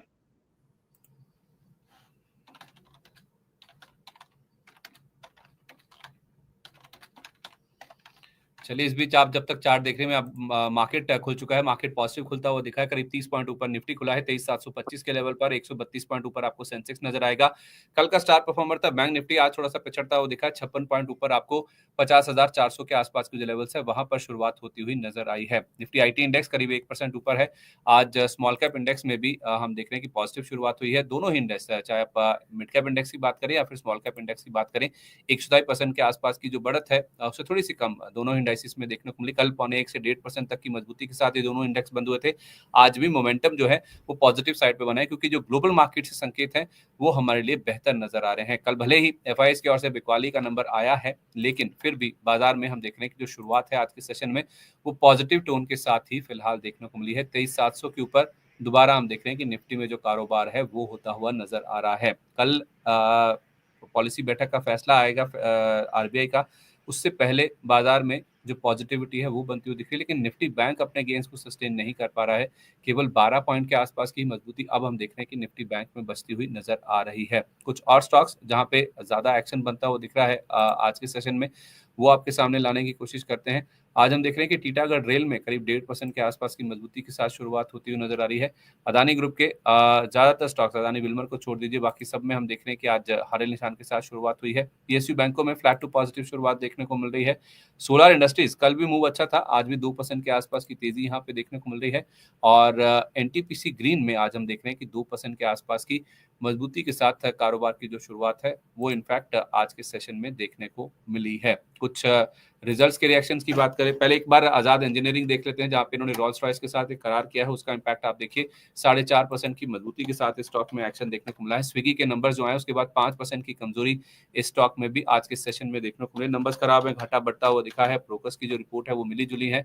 कमिंस इंडिया की अगर हम बात करें जिसके नंबर्स काफी अच्छे आते हुए दिखे हैं, तो कमिंस इंडिया में आज 3% के आसपास का अपमूव है जो कि आज हमें मार्केट्स में बनता हुआ दिखा है। तो नंबर्स अच्छे आए हैं, उसका इम्पैक्ट जो है वो पॉजिटिव साइड पे जरूर देखने को मिला है। सेजिलिटी इंडिया हाल ही की लिस्टिंग है, इसके नंबर्स काफी अच्छे आए हैं। 5% ऊपर स्टॉक आपको 52 रुपए 73 पैसे के लेवल्स पर बनता हुआ नजर आएगा। सूला विंडयार्ड्स, इनके जो नंबर्स हैं वो डिसअपॉइंटिंग रहे और स्टॉक देखिए 4% की कमजोरी के साथ आज खुलता हुआ दिखा है। 77% हमने देखा है कि स्किपर का जो मुनाफा है वो बढ़ता हुआ दिखा है और उसका जो रिएक्शन है 2.5% की मजबूती के तौर पर आज स्टॉक में देखने को मिला है। जीनस पावर में भी आज हम देख रहे हैं कि 1.5% की मजबूती के साथ शुरुआत हुई है। वेल्सपन कॉर्प के जो नंबर्स आए हैं उसमें मुनाफा वैसे तो बढ़कर आया, लेकिन उसमें कुछ एडजस्टमेंट्स हैं और बाजार ने इसके ऊपर रिएक्शन दिया है 0.5% नेगेटिव के तौर पर। रेडिंगटन मुनाफा करीब 16% बढ़ता हुआ दिखा है और इस स्टॉक में अगर आप देखें तो 4.5% की मजबूती के साथ आज के सेशन में कारोबार की शुरुआत देखने को मिली है। गुजरात गैस, इनके नंबर्स बहुत ही फ्लैट आते हुए दिखे और नंबर्स के बाद अगर आप देखेंगे गुजरात गैस के शेयर में जो आज के लिए रिएक्शन देखने को मिला है वो नेगेटिव साइड पे 1.5% की कमजोरी इस स्टॉक में फिलहाल बनती हुई नजर आ रही है। लेकिन स्विगी के शेयर को देखना दोबारा इंपॉर्टेंट होगा, इस पर मैं राय भी लेना चाहूंगा। मैम आप कह भी रही थी कि अभी इसमें रुकना चाहिए और जो रिएक्शन आया है वो 5% नीचे का देखने को मिला है। फिलहाल स्टॉक 400 का लेवल भी तोड़ चुका है। 385 रुपए 25 पैसे का लो इसने बनाया। तो फिलहाल आप देखें तो लोअर लेवल से थोड़ा रिकवर हुआ, एक समय 6% से ज्यादा भी लुढ़क गया था। स्विगी को लेकर क्या व्यू बन रहा है मैम 400 रुपए के नीचे?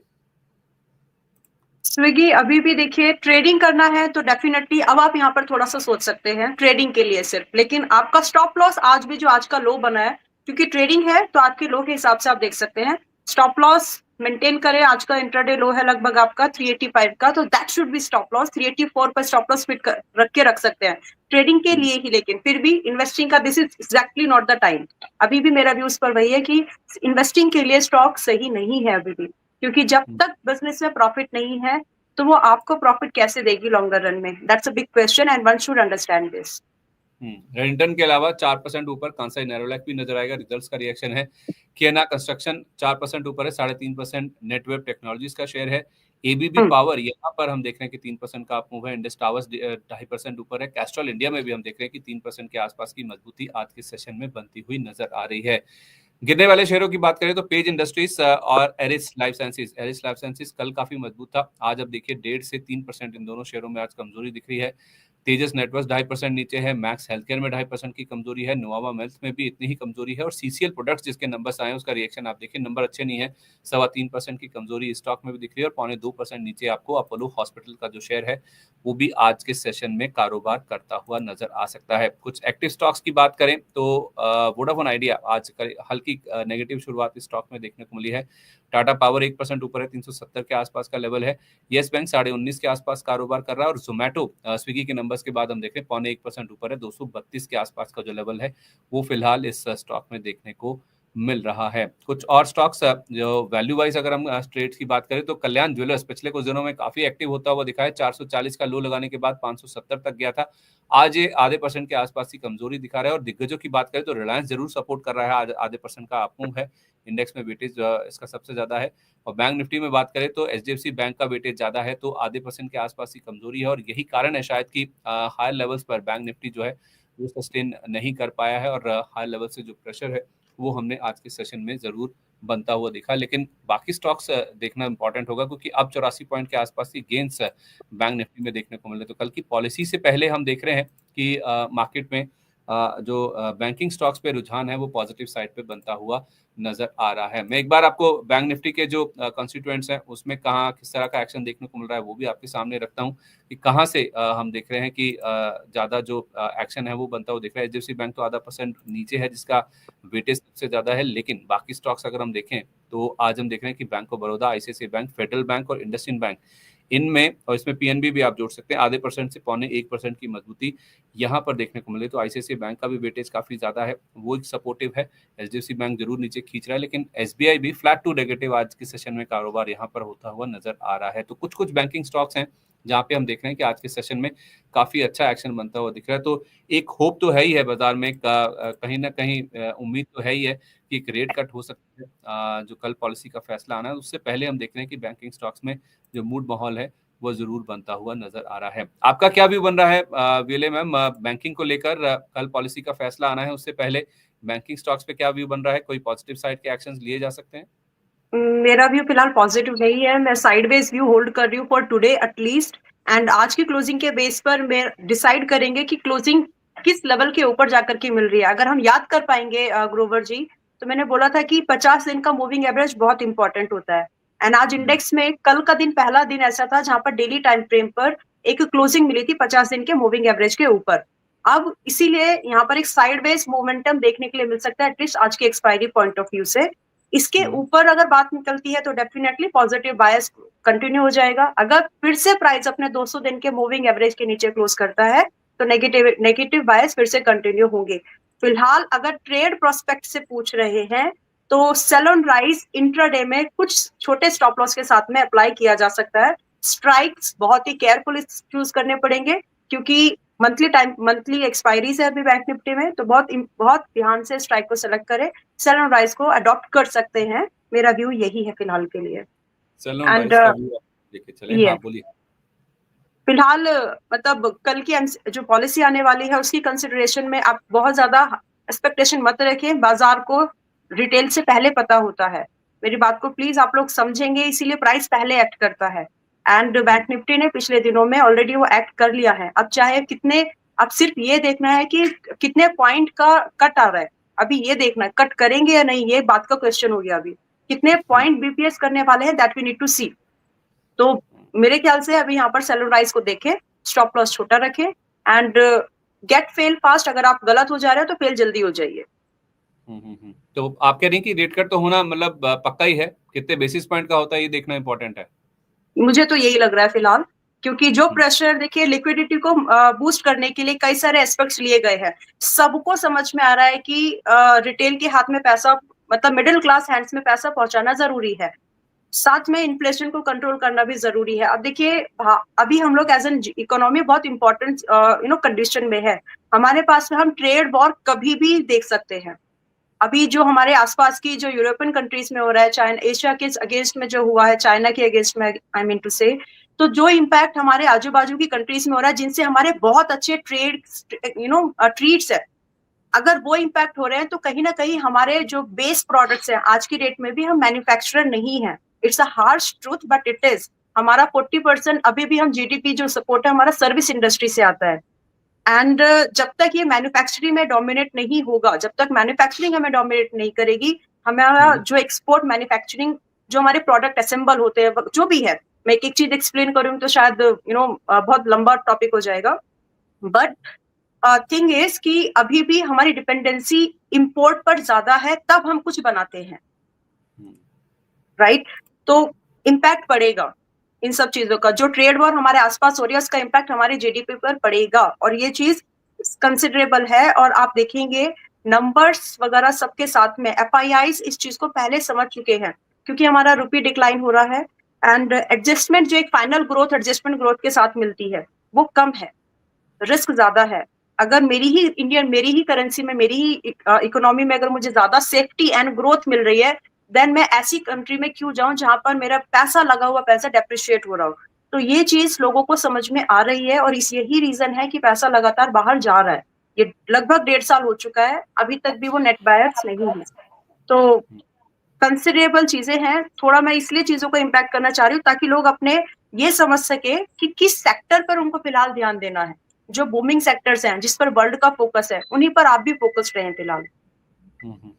तो मैम फिर आगे बाद में बढ़ते हैं, फिर आप भी बता दीजिए कौन से सेक्टर्स है जहाँ पे फिर फोकस करना चाहिए और स्टॉक्स जो आपने आइडेंटिफाई किए हैं हमारे दर्शकों के लिए। देखिए, ओके, मैंने दो तीन स्टॉक्स मैंने फाइंड किए हैं जो मुझे लग रहा है। एक स्टॉक है अपनी इंडस्ट्री में, हमारे भारत में लीडर है, और Tata chemicals. I personally I was observing this stock for many time, since long time, और अब ये स्टॉक लग रहा है कि कहीं ना कहीं ठीक प्राइस पॉइंट पर है, अच्छा खासा गिर चुका है, एंड प्रोमिनेंट जगह होने की वजह से, मतलब लीडर होने की वजह से बोल सकते हैं, या फिर ब्रांड होने की वजह से बोल सकते हैं। Tata chemical is something that one can bet on. दो रीजन है, एक तो इसका ब्रांड नेम तो अलग है ही, कंपनी अपने बिजनेस को मैनेज करना जानती है, और अभी इसका प्राइस है, मैंने इसकी बाइंग सोची थी 935 के पास में, ये खुला ही लगभग 945 के पास में, बट स्टिल नॉट लेट। मुझे लगता है कि टाटा केमिकल्स एक अच्छा पिक हो सकता है, जहां पर इन्वेस्टर का रिस्क कम होगा एंड रिवॉर्ड की जो परसेंटेज है, प्रोबेबिलिटी है, वो थोड़ी ज्यादा होगी। तो टाटा केम पर लॉन्ग टर्म प्रोस्पेक्ट से पैसा लगाया जा सकता है, ये मेरा व्यू है। एंड 1000 से लेकर के जो टारगेट हम लोग यहाँ पर एक्सपेक्ट करेंगे, लगभग 1150, ये दो टारगेट्स है जो कि शॉर्ट टर्म में मिल सकते हैं टाटा केमिकल्स। दूसरा स्टॉक मैं देख रही हूँ नौकरी। नौकरी भी ठीक लग रहा है, अगर इसका टेक्निकली के हिसाब से देखें, Naukri.com जो है ठीक स्टॉक है आज के समय में, यहाँ पर एक ट्रेडिंग और शॉर्ट टर्म इन्वेस्टिंग की जा सकती है। एंड दूसरा स्टॉक नौकरी का, फिलहाल एक बार नंबर्स में देना चाहती हूँ। नौकरी अभी 8122 पे चल रहा है। मैंने सोचा था कि मुझे 8000 के आसपास मिले, but still not too late. 8000 से 8150 पे अभी भी लिया जा सकता है Naukri.com, जो कि बाय टारगेट हमारे होंगे लगभग 8500 मिनिमम, एंड दूसरा टारगेट 9350। ये दो टारगेट्स के लिए इसको होल्ड कर सकते हैं। Holding that I would suggest could be 1 to 3 months। Short term target देख रही हूँ, लेकिन मोमेंटम में जा सकते हैं। स्टॉप लॉस मेंटेन करना होगा इसमें लगभग हमें 7650 का। स्टॉप लॉस मैम आपने उसका नहीं बताया, टाटा केम टाटा का। केम, ओके, यस, टाटा केम का स्टॉप लॉस, एक सेकेंड। टाटा केम का स्टॉप लॉस हम लोग ज्यादा डीप नहीं रखने की जरूरत है। 870 का टारगेट स्टॉप लॉस जो है मेंटेन करके इसमें चला जा सकता है। आपने दोनों ही कॉल्स 1 से 3 महीने के लिए दिए हैं, क्योंकि शॉर्ट टर्म के टारगेट्स आप शॉर्ट बता टर्म रही है, हैं। शॉर्ट टर्म है, शॉर्ट टर्म है। चलिए, मैं जो आपने लेवल्स बताए उसको रिपीट कर देता हूँ। 870 रुपए का स्टॉप लॉस है टाटा केमिकल्स में। पहला टारगेट 1000 रुपए का, उसके बाद 1150 तक ही जा सकता है। इन्फो एज यानी कि नौकरी, इसको 8000 से 8150 की रेंज में खरीदना है आप कह रही हैं, और जी, स्टॉप लॉस होगा 7650 का। 8500 पहला टारगेट, 9350 दूसरा टारगेट है। तो ये दोनों लेवल्स हैं दोनों स्टॉक्स के लिए, जो कि ध्यान में हाँ, रखने। आई होप सारे लेवल्स आपने सही से जो मैंने आपके एग्जैक्टली, वैसे ही नोट यस, किए हैं। हाँ हाँ, चलिए ठीक है मैम। तो टाटा केमिकल्स 2 दिन पहले हमने देखा था, नंबर्स के आने के बाद स्टॉक 52 वीक लो पर गया था। 899 यानी कि 900 रुपए का लेवल भी इसने तोड़ा था, लेकिन वहां पे टिक नहीं पाया, क्योंकि हमने आपको बताया भी था कि इसमें वैल्यू बहुत ज्यादा है। जो इन्वेस्टमेंट्स की वैल्यू है, इनफैक्ट क्योंकि टाटा सन्स में भी ये हिस्सेदारी होल्ड करते हैं, उसकी जो वैल्यू है वो इनफैक्ट इसकी मार्केट कैप से भी ज्यादा है। तो वो वीडियो अगर आप चाहें तो मनी9 के पेज पर जाके आप देख सकते हैं कि टाटा केमिकल्स अच्छा, में 52 वीक लो तो बना था, लेकिन लो लेवल्स पे टिका क्यों नहीं है, क्योंकि इसमें वैल्यू बहुत है इन्वेस्टमेंट की। बिजनेस एनवायरनमेंट को लेकर दिक्कतें आई थी, जिस वजह से नंबर्स इनके खराब आए थे, मुनाफे से कंपनी घाटे में आई थी।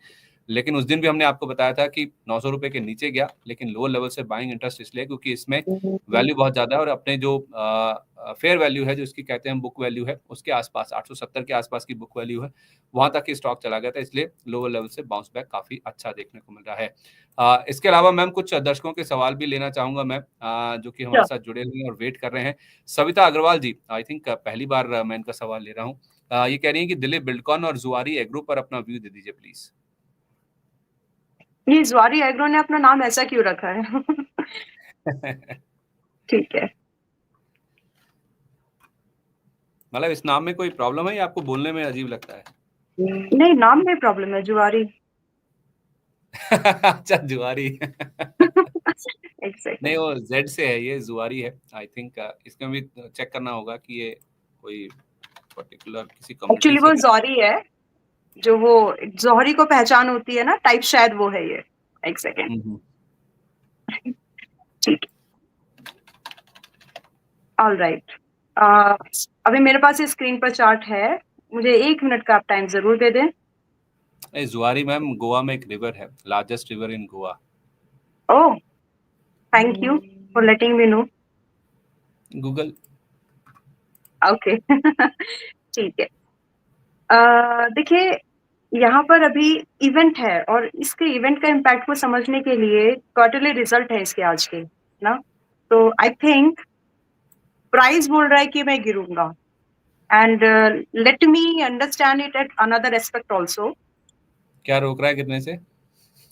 प्राइस लग रहा है कि गिरेगा, राइट। प्राइस क्या है? तो हाँ, प्राइस इट लुक्स लाइक कि अभी यहाँ पर नेगेटिव बायस को कंटिन्यू करेगा, और जहां तक मेरी एक्सपेक्टेशन है शायद ये रिजल्ट भी उतने एक्सपेक्टेड नहीं देगा शायद जितने इसकी एक्सपेक्टेशन है। तो आई थिंक मुझे ऐसे दिखाई लग रहा है यहाँ पर कि अभी इसका प्राइस 200 के पास में है, ठीक है। हाउएवर इसकी जो पी है सेक्टर के कंपैरिजन में बुरी नहीं है, काफी डिप पर है। तो ये अगर इसके नंबर्स अच्छे आ गए, मैं कंडीशन यहाँ पर देना चाहती हूँ, प्लीज इसको उसी कॉरेस्पोंडेंस में आप लोग इसको कंसीडर करें। अगर इसके नंबर अच्छे आ जाते हैं तो कंपनी की वैल्यूएशन ठीक है, आरओआई वगैरह ये इतना भी बुरा नहीं है कि इसको वैल्यूएशन के हिसाब से इसको एडजस्ट किया जा सकता है। तो वेट फॉर अ डे, क्योंकि अभी करंट प्राइस पर आप बाय करेंगे तो शायद आप नुकसान कर लेंगे। Wait for a day, let the number come, और अगर इसके नंबर पॉजिटिव आते हैं तो उस कंडीशन में आप लोग इसमें डिप में बाय करने की कोशिश करें, और वो डिप होगा लगभग 190 का, एंड वो डिप होगा उसका बाद में लगभग 185 का। मैं कंडीशन फिर से बोल रही हूँ, रिजल्ट आने दे, रिजल्ट अगर पॉजिटिव है तो ही बाय करें, अदरवाइज छोड़ दे। और वो लेवल जो बाय करने के लिए होंगे वो 190 185 के होंगे।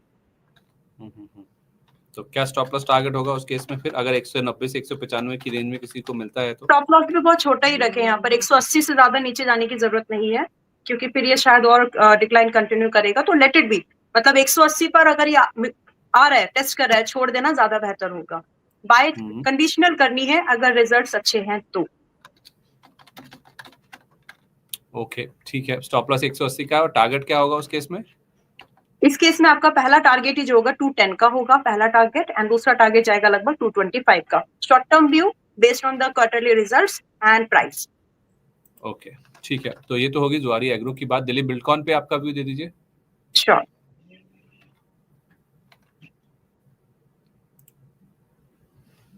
डीबीएल एक बार देख लेते हैं। नहीं, दिलीप बिल्डकॉन में अभी भी यहाँ पर बाइंग का मेरा व्यू नहीं है। मैं यहाँ पर कंफर्टेबली बाइंग का व्यू रखना चाहूंगी अबव 465 के ऊपर। उसके नीचे ये स्टॉक वीक है। ये तो हो गया ट्रेडिंग के लिए एक मार्क। और एल्स अगर किसी को इसमें इन्वेस्टिंग के बारे में देखना है तो कम से कम आपको ये स्टॉक आने देना पड़ेगा 375 360, और ये आ सकता है। इसमें टाइम लगेगा बेशक, लेकिन आ सकता है। इन्वेस्टिंग के लिए, ट्रेडिंग करना है तो 465 के ऊपर ही सोचें, उससे पहले नहीं। ठीक है, ओके। इस बीच अश्विनी कुमार जी कह रहे हैं कि Adani power, NTPC, ONGC, yes bank, Bharat electronics, IRB, 6 stocks इन्होंने बता दिए। इसके बारे में बताएं। तो पूरा पोर्टफोलियो इन्होंने शेयर कर दिया। एक दो स्टॉक जो आपको ज्यादा कंफर्टेबल लगे उस पर राय दे दीजिए। ओके, देखिए एनटीपीसी को, अभी पहला इनका स्टॉक एनटीपीसी है, तो पहले एनटीपीसी को देख लेते हैं। एनटीपीसी में अभी भी आपको ट्रेडिंग के हिसाब से मैं बताना चाहती हूँ फिलहाल, यहाँ पर आपको ये स्टॉक अगर ऊपर निकल जाता है लगभग 324 के ऊपर, 324 के ऊपर निकल जाता है, तो एक ट्रेडिंग व्यू अटेम्प्ट किया जा सकता है for the targets of 335 and another target 340। ये 345, ये दो टारगेट्स के लिए इसको ट्रेड कर सकते हैं। फिलहाल मुझे ऐसे लगता है कि जब तक इसके नीचे है, बेरिश है, एंड रिसेंटली जो स्टॉक एक अपनी लोअर रेंज को वापस से रिटेस्ट कर सकता है, वो होगी कम से कम आपका जो पुराना लो है लगभग 310 315। तो ट्रेडिंग के लिहाज से 324 के ऊपर, इन्वेस्टिंग के लिए एक्यूमुलेट करना है तो लगभग 315 310 इस रेंज के आसपास एक्यूमुलेट कीजिए। क्लियर व्यू रखें, अदरवाइज फिर आप उसको उस तरह से हैंडल नहीं कर पाएंगे। तो इस चीज को 324 के ऊपर अगर कोई ट्रेडिंग के लिए लेता है, 335 45 का टारगेट होगा, उसके लिए स्टॉप लॉस क्या होगा? उसके लिए स्टॉप लॉस होगा आपका, पहला एक ही स्टॉप लॉस मेंटेन करें 320 का बस। ओके ठीक है, और अगर लॉन्ग टर्म का व्यू है तो 310 के आसपास आप इसमें खरीदारी कर सकते हैं। यस, ठीक है, परफेक्ट है। और कोई स्टॉक जो इन्होंने मेंशन किया उसमें से आप बात करना चाहेंगे जिसपे? इन्होंने तो भारत बैंक इलेक्ट्रॉनिक्स से है। मैंने बोला है। हाँ यस हाँ, बैंक। ओके, हम BHL एक बार देख लेते हैं। BEL है मैम। भारत नहीं, BEL है, BEL है।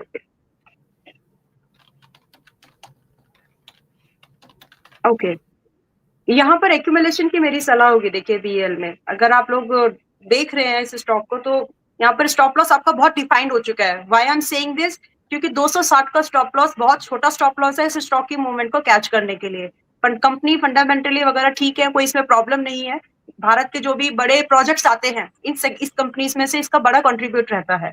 तो 260 का स्टॉप लॉस रख के अगर किसी को बाय करना है, 280 से 285 में बाय किया जा सकता है। टारगेट जो एक्सपेक्ट करेंगे वो 305 पहला टारगेट होना चाहिए, एंड दूसरा टारगेट होना चाहिए लगभग 322 का। ये एक व्यू है इस स्टॉक को लेकर। स्टॉप लॉस 260 का ही मेंटेन रखना है। ठीक है, एंड डिप्स में बाय करेंगे इसको 80 से 85 की रेंज में। 305 पहला टारगेट, 322 दूसरा है, स्टॉप लॉस 260 का रखें। और भी कुछ स्टॉक है जो आप मेंशन कर रही थी? एक स्टॉक है देखिए जो रिसेंटली लिस्ट हुआ है, एंड वो जैसे कि मैंने बोला था कि जो सेगमेंट है, पानी की जो प्रॉब्लम है वो सबके लिए है। तो water treatment is a booming industry. तो रिसेंटली कंपनी आई थी डेंटा करके। मुझे लगता है कि इस कंपनी का चार्ट लोगों को क्लोजली इसके इसके रिजल्ट्स ये सब क्लोजली वॉच करना चाहिए, क्योंकि यहाँ पर कुछ मल्टीपोल टाइप की कुछ बातें बन सकती हैं because of its business category. And ये मार्केट शेयर इस इंडस्ट्री का जो मार्केट शेयर है वो अच्छा खासा इंक्रीज हो रहा है। तो इम्पैक्ट जो है लंबा मिल सकता है आने वाले समय में इन कंपनीज को लेके। तो मुझे लगता है कि डेंटा वाटर सोल्यूशन की जो कंपनी है इसको लोगों को थोड़ा क्लोजली वॉच करना चाहिए। आज तो इंट्राडे में ये लो पर है, एंड वापस से अगर ये अपने 340 के आसपास निकलता है, कल निकले परसों निकले, जब भी प्राइस अलर्ट लगा के रखे। 332 के पास में अभी ट्रेड कर रहा है। बट अगर 340 के लेवल को वापस से सस्टेन करता है, विच इज इसका पहला क्लोजिंग अगर आप देखेंगे तो इस रेंज के ऊपर जो पहली क्लोजिंग मिली थी फर्स्ट डे ट्रेडिंग सेशन के बाद में, वो थी आपकी 344 के आसपास। तो 340 के ऊपर क्लोज करने का वेट करें। क्लोज हो जाता है तो स्टॉप लॉस जिस स्टॉक का होगा वो होगा लगभग 300 का, जो ऑल टाइम लो है। 311 का ऑल टाइम लो है। 300 पर अपना स्टॉप लॉस मेंटेन करके इसको होल्ड करने की मेरी सलाह होगी, बिकॉज इट्स बिजनेस मॉडल। और ये ऐसा स्टॉक है क्योंकि जो जो कंपनीज ने, जैसे कि रेफेक्स है, वेबाक टेक है, जो भी कंपनीज ने इस पर्टिकुलर इंडस्ट्री को टच करने की कोशिश की है ना, उन्होंने अच्छे रिजल्ट दिए हैं। एंड ये स्टॉक उसमें से एक बन सकता है। स्टॉप लॉस छोटा रखे इसको। 340 के ऊपर मेरा व्यू होगा कि इसको बाय लिया जा सकता है। टारगेट टारगेट यहाँ पर मल्टीफोल्ड के हिसाब से मैं देख रही हूँ। देखिए पहली बात तो होल्ड करना है इसको लंबे समय के लिए, कम से कम 6 महीने 7 महीने तो बिल्कुल होल्ड करें अगर आपका स्टॉप लॉस हिट नहीं हो रहा है तो। एंड टारगेट यहाँ पर 340 के ऊपर हम लोग पहला बाइंग देख रहे हैं। 385 पहला टारगेट होगा। फिर इसके बाद में मैं डिपेंड करेगा मूवमेंट कितना हो रहा है। हो सकता है कि मोमेंटम में 500 तक चला जाए विद इन अ ईयर। तो इसको मॉनिटर करना पड़ेगा, इसके रिजल्ट्स वगैरह क्लोजली मॉनिटर करने पड़ेंगे। लेकिन ये स्टॉक में लग रहा है कि बड़ा मूव दे सकता है। ठीक है, तो फिर मैं इस केस में मैं क्या करता हूँ, 6 से 12 आने का व्यू लेके चल रहे हैं। स्टॉप लॉस 300 रुपए का जैसे आपने बताया, 340 के ऊपर खरीदना है। दोनों कंडीशंस मेंटेन करते हैं। पहला टारगेट 385 का जो कि छोटी अवधि में आ जाएगा, और 1 साल में आप कह रहे हैं कि 500 रुपए भी ये स्टॉक जा सकता है। तो 340 के आसपास अगर आप खरीदे तो 160 रुपए के अपसाइड, ऑलमोस्ट 50% का अपसाइड आप मान सकते हैं इस स्टॉक में आ सकता है, बशर्ते इनके नंबर्स अच्छे आते हैं जैसा कि एक्सपेक्टेड है। अगर नंबर्स अच्छे आते हैं तो ये हाल ही में लिस्टेड कंपनी है। मैं इसका एक बार इशू प्राइस भी चेक कर लेता हूँ कि इशू प्राइस से ये कितना ऊपर ट्रेड कर रहा है, क्योंकि लिस्टिंग इसकी ठीक ठाक हुई थी। और इसका अगर हम इशू प्राइस की बात करें तो वो है 294 रुपए का। तो 300 रुपए के आसपास का इशू प्राइस है, उसके आसपास ही स्टॉक ट्रेड कर रहा है अभी तक। अगर हम देखें लिस्टिंग के बाद से इसने जो हाई लेवल्स टच किया, आई थिंक 363 के, हाँ 363 तक गया था, उसके बाद थोड़ा सा हल्का हो रहा है। तो 340 का एक लेवल है, इसको आप वॉच करिए, इसके ऊपर खरीदिए। 500 रुपए तक के टारगेट आ सकते हैं 1 साल के नजरिए से, बशर्ते यहाँ पे नंबर्स अच्छे आते हैं। तो ये भी एक स्टॉक है। तो मान के चले मैम कि एनटीपीसी और माफ कीजिए टाटा केमिकल और इन्फो एज के अलावा ये तीसरा स्पेक है जो कि आपने हमें सजेस्ट कर दिया। यस, टाटा कैम बिकॉज ऑफ द वैल्यूएशन। जैसे कि मैंने उसको देखा बहुत समय से, आई वाज ऑब्जर्विंग दैट कि कब अच्छे लेवल पर मिलता है, तो वो अच्छा लेवल मेरे हिसाब से अभी है। एंड ये वाला फ्यूचरिस्टिक बिजनेस सेगमेंट है, न्यूली लिस्टेड कंपनी है, ग्रोथ का स्कोप काफी है। छोटा स्टॉप लॉस मेंटेन करके इसको रखा जा सकता है। एंड दूसरा जो नौकरी है वो इसलिए क्योंकि भारत में अनएम्प्लॉयमेंट बढ़ ही रहा है। इन्फोटेक करंट एज की कंपनी है एंड मेरे हिसाब से इस कंपनी के भी नंबर जो ग्रोथ है, ग्रोथ स्टोरीज में भी आगे रहेगी। ये ऐसी कंपनी नहीं है जो कि किसको क्या बोलते हैं उसको ऑफ साइड हो जाए, ऐसी नहीं है। तो तीनों अलग अलग कैटेगरी की कंपनीज हैं, लेकिन ग्रोथ हो सकती है इनमें करंट प्राइस से, मतलब करंट सिचुएशन में। ठीक है, परफेक्ट है मैम। ये तो बात होगी इन स्टॉक्स की। अच्छा, हाल ही में जो लिस्टेड कंपनी है ना, उसको लेकर काफी क्वेश्चंस आते हैं। राजन पांडे जी हैं, वो कह रहे हैं कि सर डैम कैपिटल, मोबीक्विक जिसके परसों नंबर्स आए थे, कंपनी घाटे में आ गई मुनाफे से, एनवायरो इंफ्रा, ये शेयर हैं, इनमें 25 से 30% लॉस में हूँ, कब कब एवरेज करना होगा, प्लीज एडवाइस। तो Dam Capital, MobiKwik, Enviro Infra हाल ही की लिस्टेड कंपनीज हैं। इनको अलॉटमेंट मिला है, इन्होंने बाद में लिया, प्राइस तो इन्होंने नहीं बताया, लेकिन ये जरूर बता रहे हैं कि 25 से 30% का लॉस हो रहा है। इनमें से किस कंपनी में आप एवरेज करने की सलाह देंगे और कौन सा लेवल होगा वो? पहले हम लोग EIL देख लेते हैं, एनवायरो इंफ्रा। बाइंग इन्होंने नहीं बताई है, तो यहाँ पे कंफ्यूजिंग रहेगा कि किस लेवल पर यहाँ पर अभी देखा जाए। लेकिन एनवायरो इंफ्रा, अगर आपको कोई भी, अगेन एनवायरो इंफ्रा भी water treatment new age based company है, न्यू एरा की कंपनी है। तो यहाँ पर उतना जल्दी मुझे नहीं लगता कि यहाँ पर आपको निकलने की सलाह होगी। आपने जब ये स्टॉक लिया है, मैं थोड़ा सा ये एक्सपेक्ट करके चल रही हूँ कि आपने स्टॉक किसी ऑब्जेक्टिव से लिया होगा, सिर्फ लिस्टिंग गेन के लिए नहीं लिया होगा। तो क्योंकि ये भी स्टॉक वाटर ट्रीटमेंट इंडस्ट्री का है, नीड ऑफ द आवर है ये, तो यहाँ पर अगर रिजल्ट्स अच्छे रहते हैं कंपनी के, तो यहाँ पर आप एवरेजिंग करें, एग्जिट ना करें। एंड अभी ये स्टॉक हो सकता है कि आपको ये लेवल ना दे। मेरे ख्याल से अगर आपको ये एक लेवल देता है जो कि लगभग 230 240 ये लेवल्स आते हैं, तो एवरेजिंग कर सकते हैं आप वहां पर, क्योंकि बिजनेस स्ट्रांग है। अब उस स्ट्रांग बिजनेस मार्केट में ये कितना परसेंटेज रेवेन्यू ले पाते हैं अपने प्रॉफिट में, उसमें इनका कितना शेयर ले पाते हैं, वो आपको as an investor closely watch करना चाहिए। और अगर वो पॉजिटिव है, then hold it. It is a new age business, need of the hour category business है, ये मल्टीपोल हो सकते हैं। कोई टारगेट स्टॉप लॉस अगर आप कह रहे हैं कि 230 से 240 की रेंज में एवरेज करना है तो?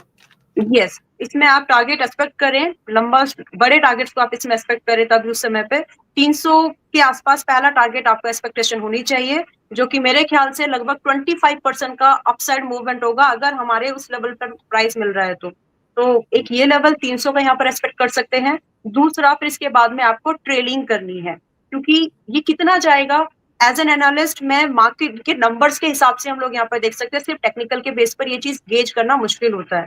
तो नंबर्स जब ये 300 का हिट हो जाता है, इसके बाद में ऑब्जर्व देयर फाइनेंशियल्स, अगर वो कंपेटेबल हैं आपके जो उस कंपनी का जो मार्केट शेयर है उसके हिसाब से, then trail a stop loss nearly 270 and hold it. जैसे कि मैंने बोला, ये मल्टीपोल होने टाइप के कैटेगरी बिजनेस सेगमेंट्स हैं। कुछ ही कंपनीज हैं इंडिया में ऐसी, जिसमें से ये कंपनीज एक दो हैं, उनको चूज वाइजली करिए फिलहाल।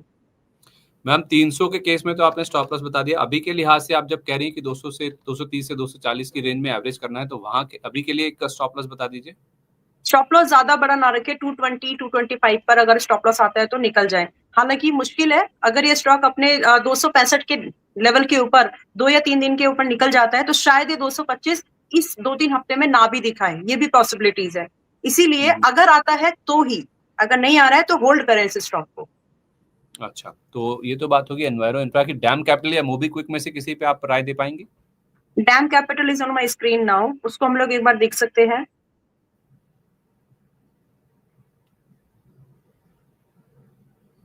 डैम कैपिटल अभी अवॉइड करें तो बेटर होगा। ठीक है, डैम कैपिटल को अवॉइड कीजिए, ये राय फिलहाल निकल के सामने आ रही है। दो स्टॉक्स और हैं मैम, एक है नवकार कॉर्प, इसका आप चार्ट देख लीजिए, डेटा देख लीजिए तब तक, और दूसरा है सरला पॉली का, तीसरा है BEPL। इनमें से कोई भी स्टॉक जो आप बता पाएं। विजय कुमार जी का ये सवाल है, मैं आपके सामने इनका सवाल भी रख देता हूँ। ये कह रहे हैं कि होल्ड करें या फिर इनको सेल कर दें। ये तीनों स्टॉक्स को लेकर राय मांग रहे हैं। हालांकि इन्होंने भी लेवल्स शेयर नहीं किए हैं, कहाँ पे लिए हैं, मुनाफा हो रहा है या घाटा हो रहा है, लेकिन इन पे राय जरूर मांग।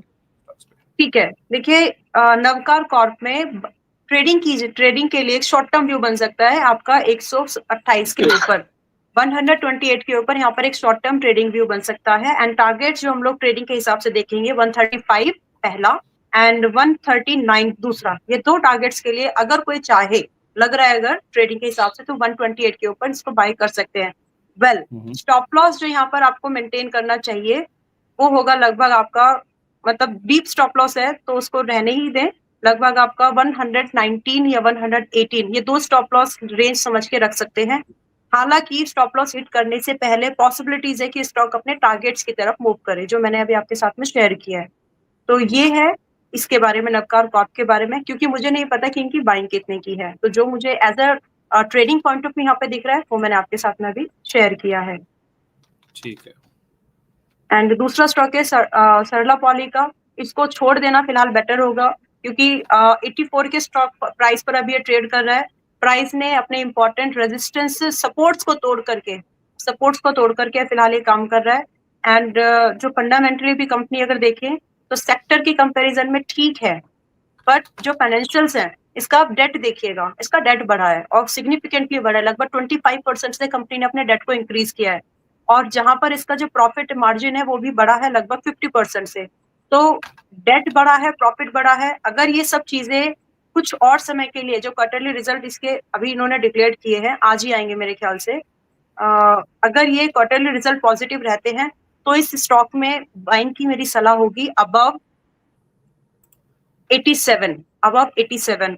अगर रिजल्ट नेगेटिव रहते हैं तो फिर यहाँ पर स्टॉक में मेरा एवरेज इसको फिर छोड़ देना बेहतर होगा।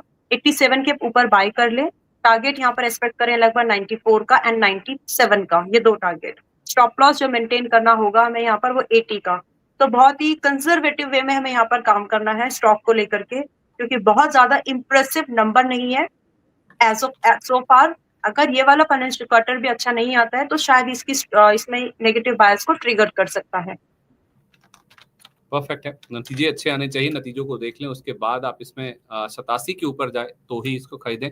94-97 का आपका टारगेट होगा और 80 रुपए का आपको यहाँ पे स्टॉप लॉस मेंटेन करके चलना चाहिए। अच्छा, फर्टिलाइजर स्टॉक्स को लेकर आपका क्या व्यू है? ओमेश्वर जी कह रहे हैं कि चंबल फर्टिलाइजर 491 के प्राइस पर लिए हुए हैं, स्टॉप लॉस और टारगेट प्राइस बता दीजिए।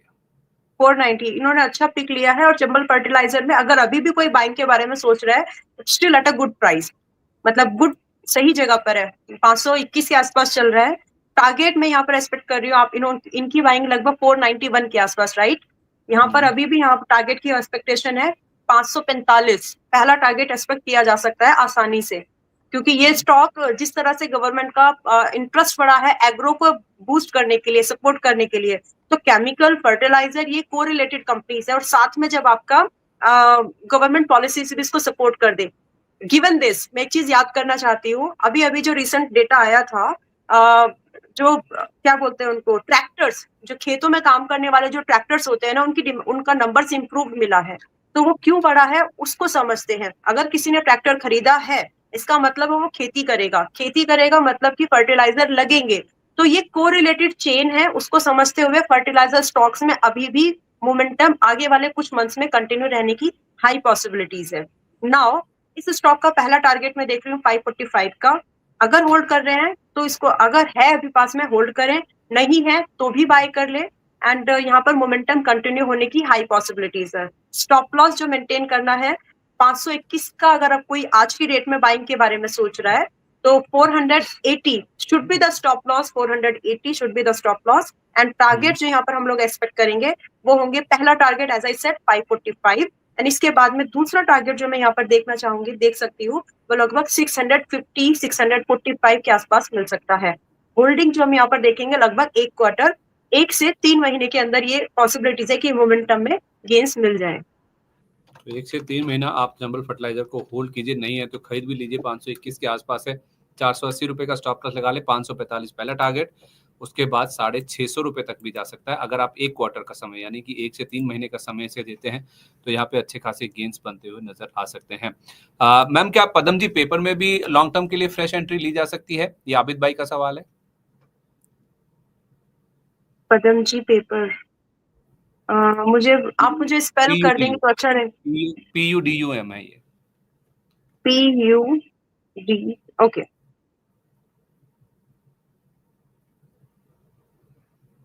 नहीं,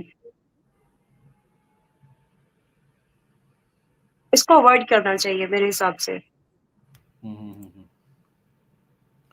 I think avoid this. Got it ma'am. इस बीच मार्केट हम देख रहे हैं कि आज मार्केट में जरूर थोड़ा सा ठहराव दिख रहा है। कहते हैं ना कि एक बड़ा इवेंट होता है तो उससे पहले थोड़ा सा मार्केट में नर्वसनेस या फिर जो हल्का होने की टेंडेंसी है, वही बाजार में हम देख रहे हैं कि आज 50 पॉइंट के आसपास की कमजोरी है निफ्टी में। 23,650 के नीचे भी फिसल गए। कल हम 23,700 के नीचे बंद हुए थे और आज 23,650 के नीचे हम आ गए हैं। 128 पॉइंट नीचे 78,142 का लेवल सेंसेक्स का है और 100 पॉइंट नीचे आपको निफ्टी बैंक नजर आएगा। 50,250 के लेवल के नीचे फिलहाल कारोबार हो रहा है। अच्छी बात यह है कि आज मार्केट्स में जो ब्रॉडर मार्केट्स हैं वो बहुत ज्यादा नहीं गिर रहे हैं। इनफैक्ट स्मॉल कैप इंडेक्स तो अभी भी हरे निशान में है। आईटी इंडेक्स भी आज मार्केट को सपोर्ट कर रहा है। निफ्टी बैंक जरूर लाल निशान में आ गया है, लेकिन कोई बहुत बड़ा गिरावट या फिर बहुत बड़ी तेजी फिलहाल किसी बैंक में हम नहीं आते हुए नजर आ रही है हमें। तो उस लिहाज से बैंकिंग अगर सपोर्ट नहीं कर रहा है तो बैंकिंग आज डिसअपॉइंट भी नहीं कर रहा है या फिर नीचे की ओर भी नहीं खींच रहा है। लेकिन रिजल्ट्स का जो रिएक्शन है वो कुछ स्टॉक्स पे जरूर हमें आता हुआ दिख रहा है। कुछ और भी स्टॉक्स हैं जहाँ पे हम देख रहे हैं कि आज रिजल्ट्स का रिएक्शन है। उसमें मैम एक रिलायंस पावर है। मैं इसके नंबर्स आपके सामने नहीं रख पाया, लेकिन ये कंपनी घाटे से मुनाफे में आती हुई दिखी और उसका जो इम्पैक्ट है वो पॉजिटिव साइड पे दिखा है। और रिलायंस इंफ्रा, जैसे मैंने कहा था, इसका सर्किट 5% से 20% हुआ। 4% रिलायंस इंफ्रा ऊपर है और नंबर्स के बाद रिलायंस पावर में भी 7% का अप मूव है। इन स्टॉक्स पर आपका क्या व्यू बन रहा है? रिलायंस पावर टेक्निकली देखेंगे या फिर आई शुड से रिवाइवल की नजर से देखिए इसको, राइट? मेरे हिसाब से यहाँ पर अगर ये कोई स्टॉक होल्ड कर रहा है, they can continue to hold, और else if they are willing to hold buy it, they can continue to buy it. अभी 43 के आसपास ये प्राइस है।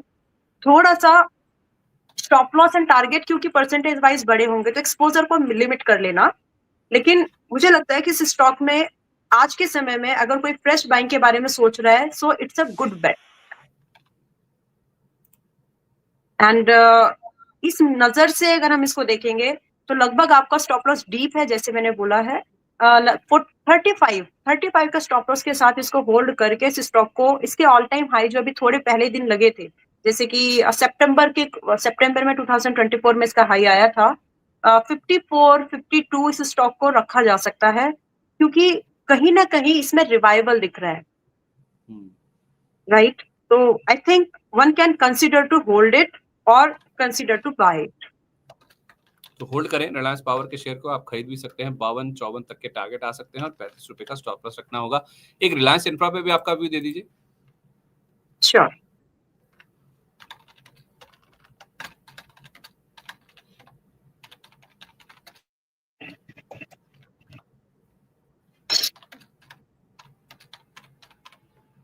Same story here. अगर अभी भी लग रहा है कि आप इसको कोई भी अगर इसको होल्ड कर रहे हैं तो इसका target is yet to be touch है। अभी इसका टारगेट जो 272 का था अभी भी वो हिट नहीं हुआ है। It is still at 264। So if someone is thinking to buy it, consider to buy it, because बहुत छोटा रिस्क है। रिस्क अगर आप देखेंगे इसके टारगेट एंड इसकी पॉसिबिलिटीज के लिहाज से, तो स्टॉप लॉस होना चाहिए लगभग 232 का। एंड जो टारगेट्स है, पहला ही टारगेट जो इसका पिछली बार जब हम लोगों ने डिस्कस किया था तो वो 272 का था। It is yet to touch. वहां से हालांकि अच्छा मूव कर चुका है बट अभी भी जगह है। ये तो हो गया इसका पहला इमीडिएट टारगेट। इसके बाद में इस स्टॉक के नंबर्स को और वॉच कर लीजिए प्लीज। जैसे ही इसके रिजल्ट अगर देखेंगे तो आने वाले अभी नेक्स्ट वीक शायद इसके रिजल्ट आएंगे। 10 तारीख का इसका रिजल्ट है।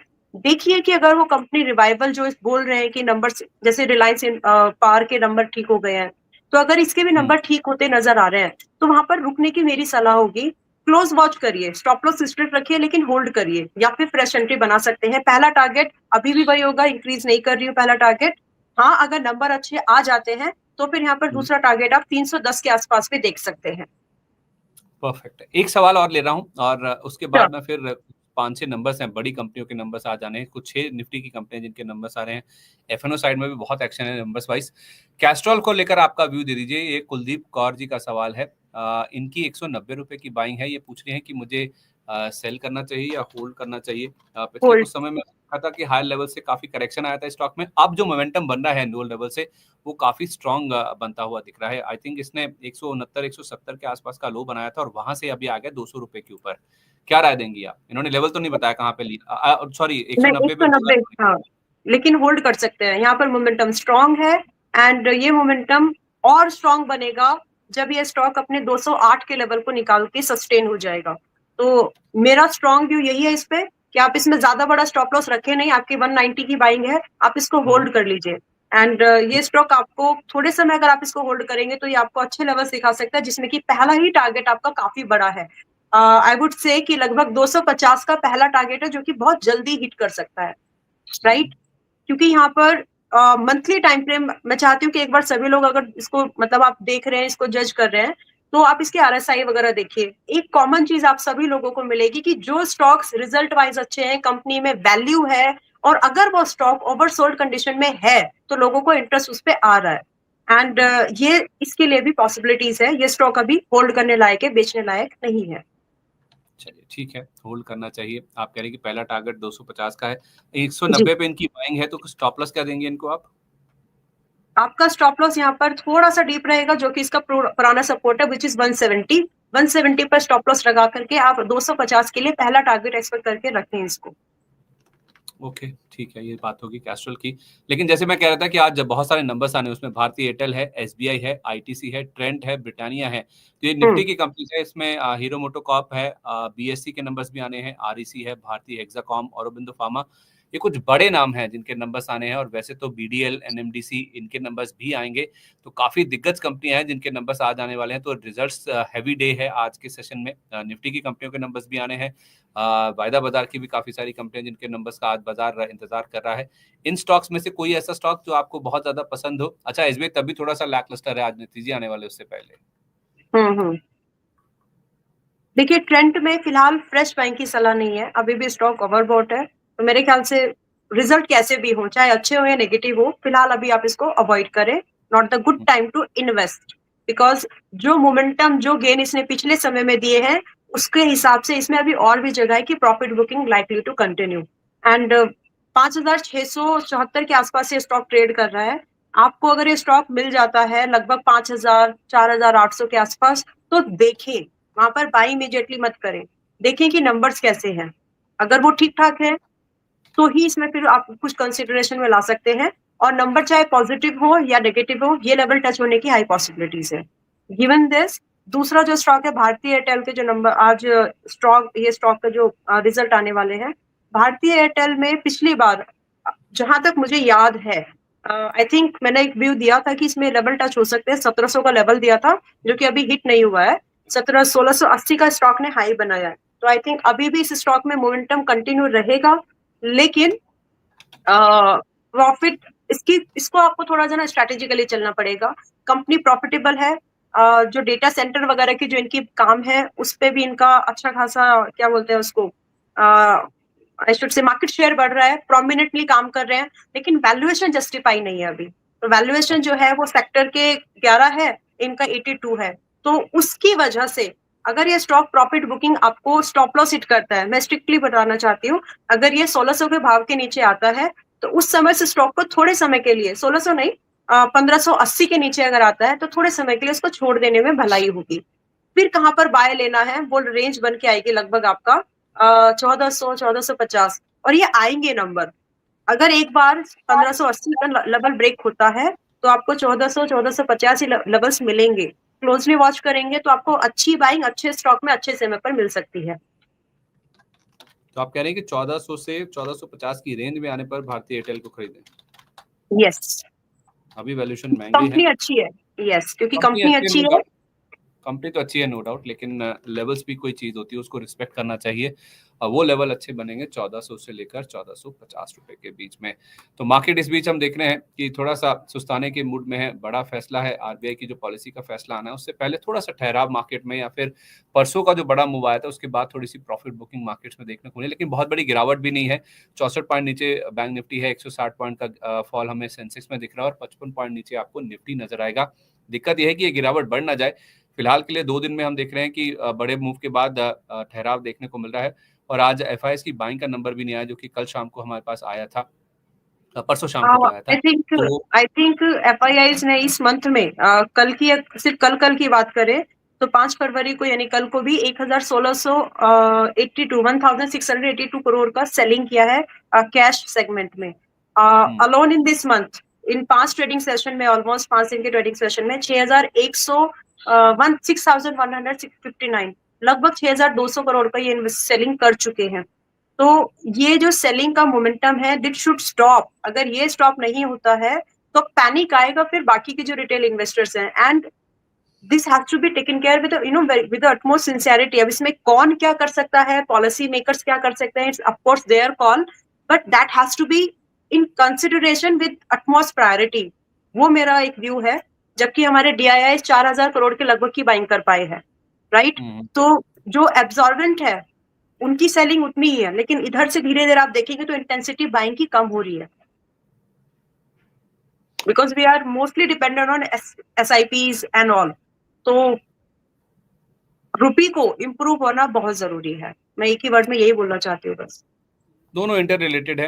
FIs की बिकवाली रुक जाएगी तो रुपया भी अपने आप संभल जाएगा। FIs की बिकवाली हो रही है, इधर रुपया गिर रहा है। कोई कह रहा है कि FIs की बिकवाली की वजह से रुपया गिर रहा है, कोई कह रहा है कि रुपये की बिकवाली है, कमजोरी है, उस वजह से हम देख रहे हैं कि FIs अपना पैसा निकाल के बाहर से जा रहे हैं, क्योंकि उनके जो रिटर्न्स हैं वो कम हो रहे हैं, क्योंकि करेंसी का डेप्रिसिएशन हो रहा है, जिससे उनको नुकसान होता है। तो इंटरलिंक्ड है, दोनों चीजें एक साथ रुकेंगी, लेकिन फिलहाल के लिए दोनों चीजें हमारे हक में नहीं, हमारे अगेंस्ट काम करती हुई नजर आ रही हैं। RBI की पॉलिसी का फैसला जो आने वाला है कल, उसका बाजार बेसब्री से इंतजार कर रहा है, और उससे पहले हम देख रहे हैं कि बाजार में थोड़ी सी थकावट, थोड़ी सी नरमी देखने को मिल रही है। आज का कारोबार कहाँ खत्म होता है, शाम को 3:45 बजे हमारे साथ जुड़िएगा। क्लोजिंग बज में आपको पूरा डेटा बताएंगे कि किस तरह का बाजार में एक्शन देखने को मिला, कौन से स्टॉक्स लाइमलाइट में रहे, और अब आपको पॉलिसी के लिए कैसे तैयार होना है। हालांकि आज हम देख रहे हैं कि दिल्ली के जो कल चुनाव हुए हैं उसके एग्जिट पोल्स के ऊपर बाजार आज रिएक्ट करता हुआ दिख रहा है, जिसमें 26 से 27 साल बाद बीजेपी की वापसी हो सकती है, लेकिन उसके बावजूद कोई ज्यादा असर नहीं है। तो मार्केट दिल्ली के चुनाव के ऊपर असर बिल्कुल भी फोकस नहीं है। पूरा जो दारोमदार है इस चीज के ऊपर है कि FIs की जो बिकवाली है वो कब खरीदारी में सस्टेन होती हुई दिखेगी, और उसके साथ साथ RBI क्या रेट कट की सौगात देता है नहीं देता है, ये देखना बहुत अहम होगा। इन नंबर्स को आप देख पा रहे हैं, ये पोल ऑफ पोल्स है, यानी कि महा एग्जिट पोल है। ये 8 तारीख को इसके नतीजे आ जाएंगे। इसके ऊपर 10 तारीख को बाजार रिएक्ट करता हुआ दिखेगा। तो बाजार एग्जिट पोल से ज्यादा एक्चुअल नतीजों के ऊपर ज्यादा फोकस्ड है, और अब जो पूरा दारोमदार है कल की पॉलिसी बैठक का जो फैसला आने वाला है उसी के ऊपर पूरा दारोमदार है। विले मैम, बहुत धन्यवाद, आज आप कार्यक्रम में शामिल हुई, बहुत सारे स्टॉक्स की चर्चा हुई, आपने अपने पिक्स भी दिए हैं, तो कोई डिस्क्लोजर जो आप शेयर करना चाहेंगे? आई थिंक जो एक स्टॉक था कल्याण ज्वेलर्स, मैंने जिस दिन हम लोग ने यहाँ पर कल्याण ज्वेलर्स के बारे में डिस्कस किया था उसके 1 या 2 दिन बाद ही शायद कल्याण ज्वेलर्स में एक लोअर लेवल लगा था, जहां से मैंने लोगों को, अपने मेंबर्स को बाइंग सजेस्ट की थी, and from there it went up to nearly 45%। तो बस वही एक चीज था जो स्टॉक मैंने पिछले दिनों में कैच किया, जबकि यहाँ पर डिस्कस किया था कि लोअर लेवल आते हैं तो वहां पर एक ट्रेडिंग पॉइंट ऑफ व्यू से बाय किया जा सकता है। So same thing I did with my member. तो बस उतना ही है, और बाकी तो फिलहाल और कोई स्टॉक नहीं है जो मेरी होल्डिंग्स में हो और मैंने यहाँ पर डिस्कस किया हो। नो, बाकी और कोई स्टॉक मेरी होल्डिंग्स में नहीं है। बहुत धन्यवाद आपका, thank you so much for joining us today. Wish you a very good day ma'am. Thank you so much, wish you are profitable everyone. Thank you so much. तो ओपनिंग बज को यहीं पर समेटते हैं, 3:45 बजे आपसे मुलाकात होगी क्लोजिंग बज में। तब तक के लिए नमस्कार।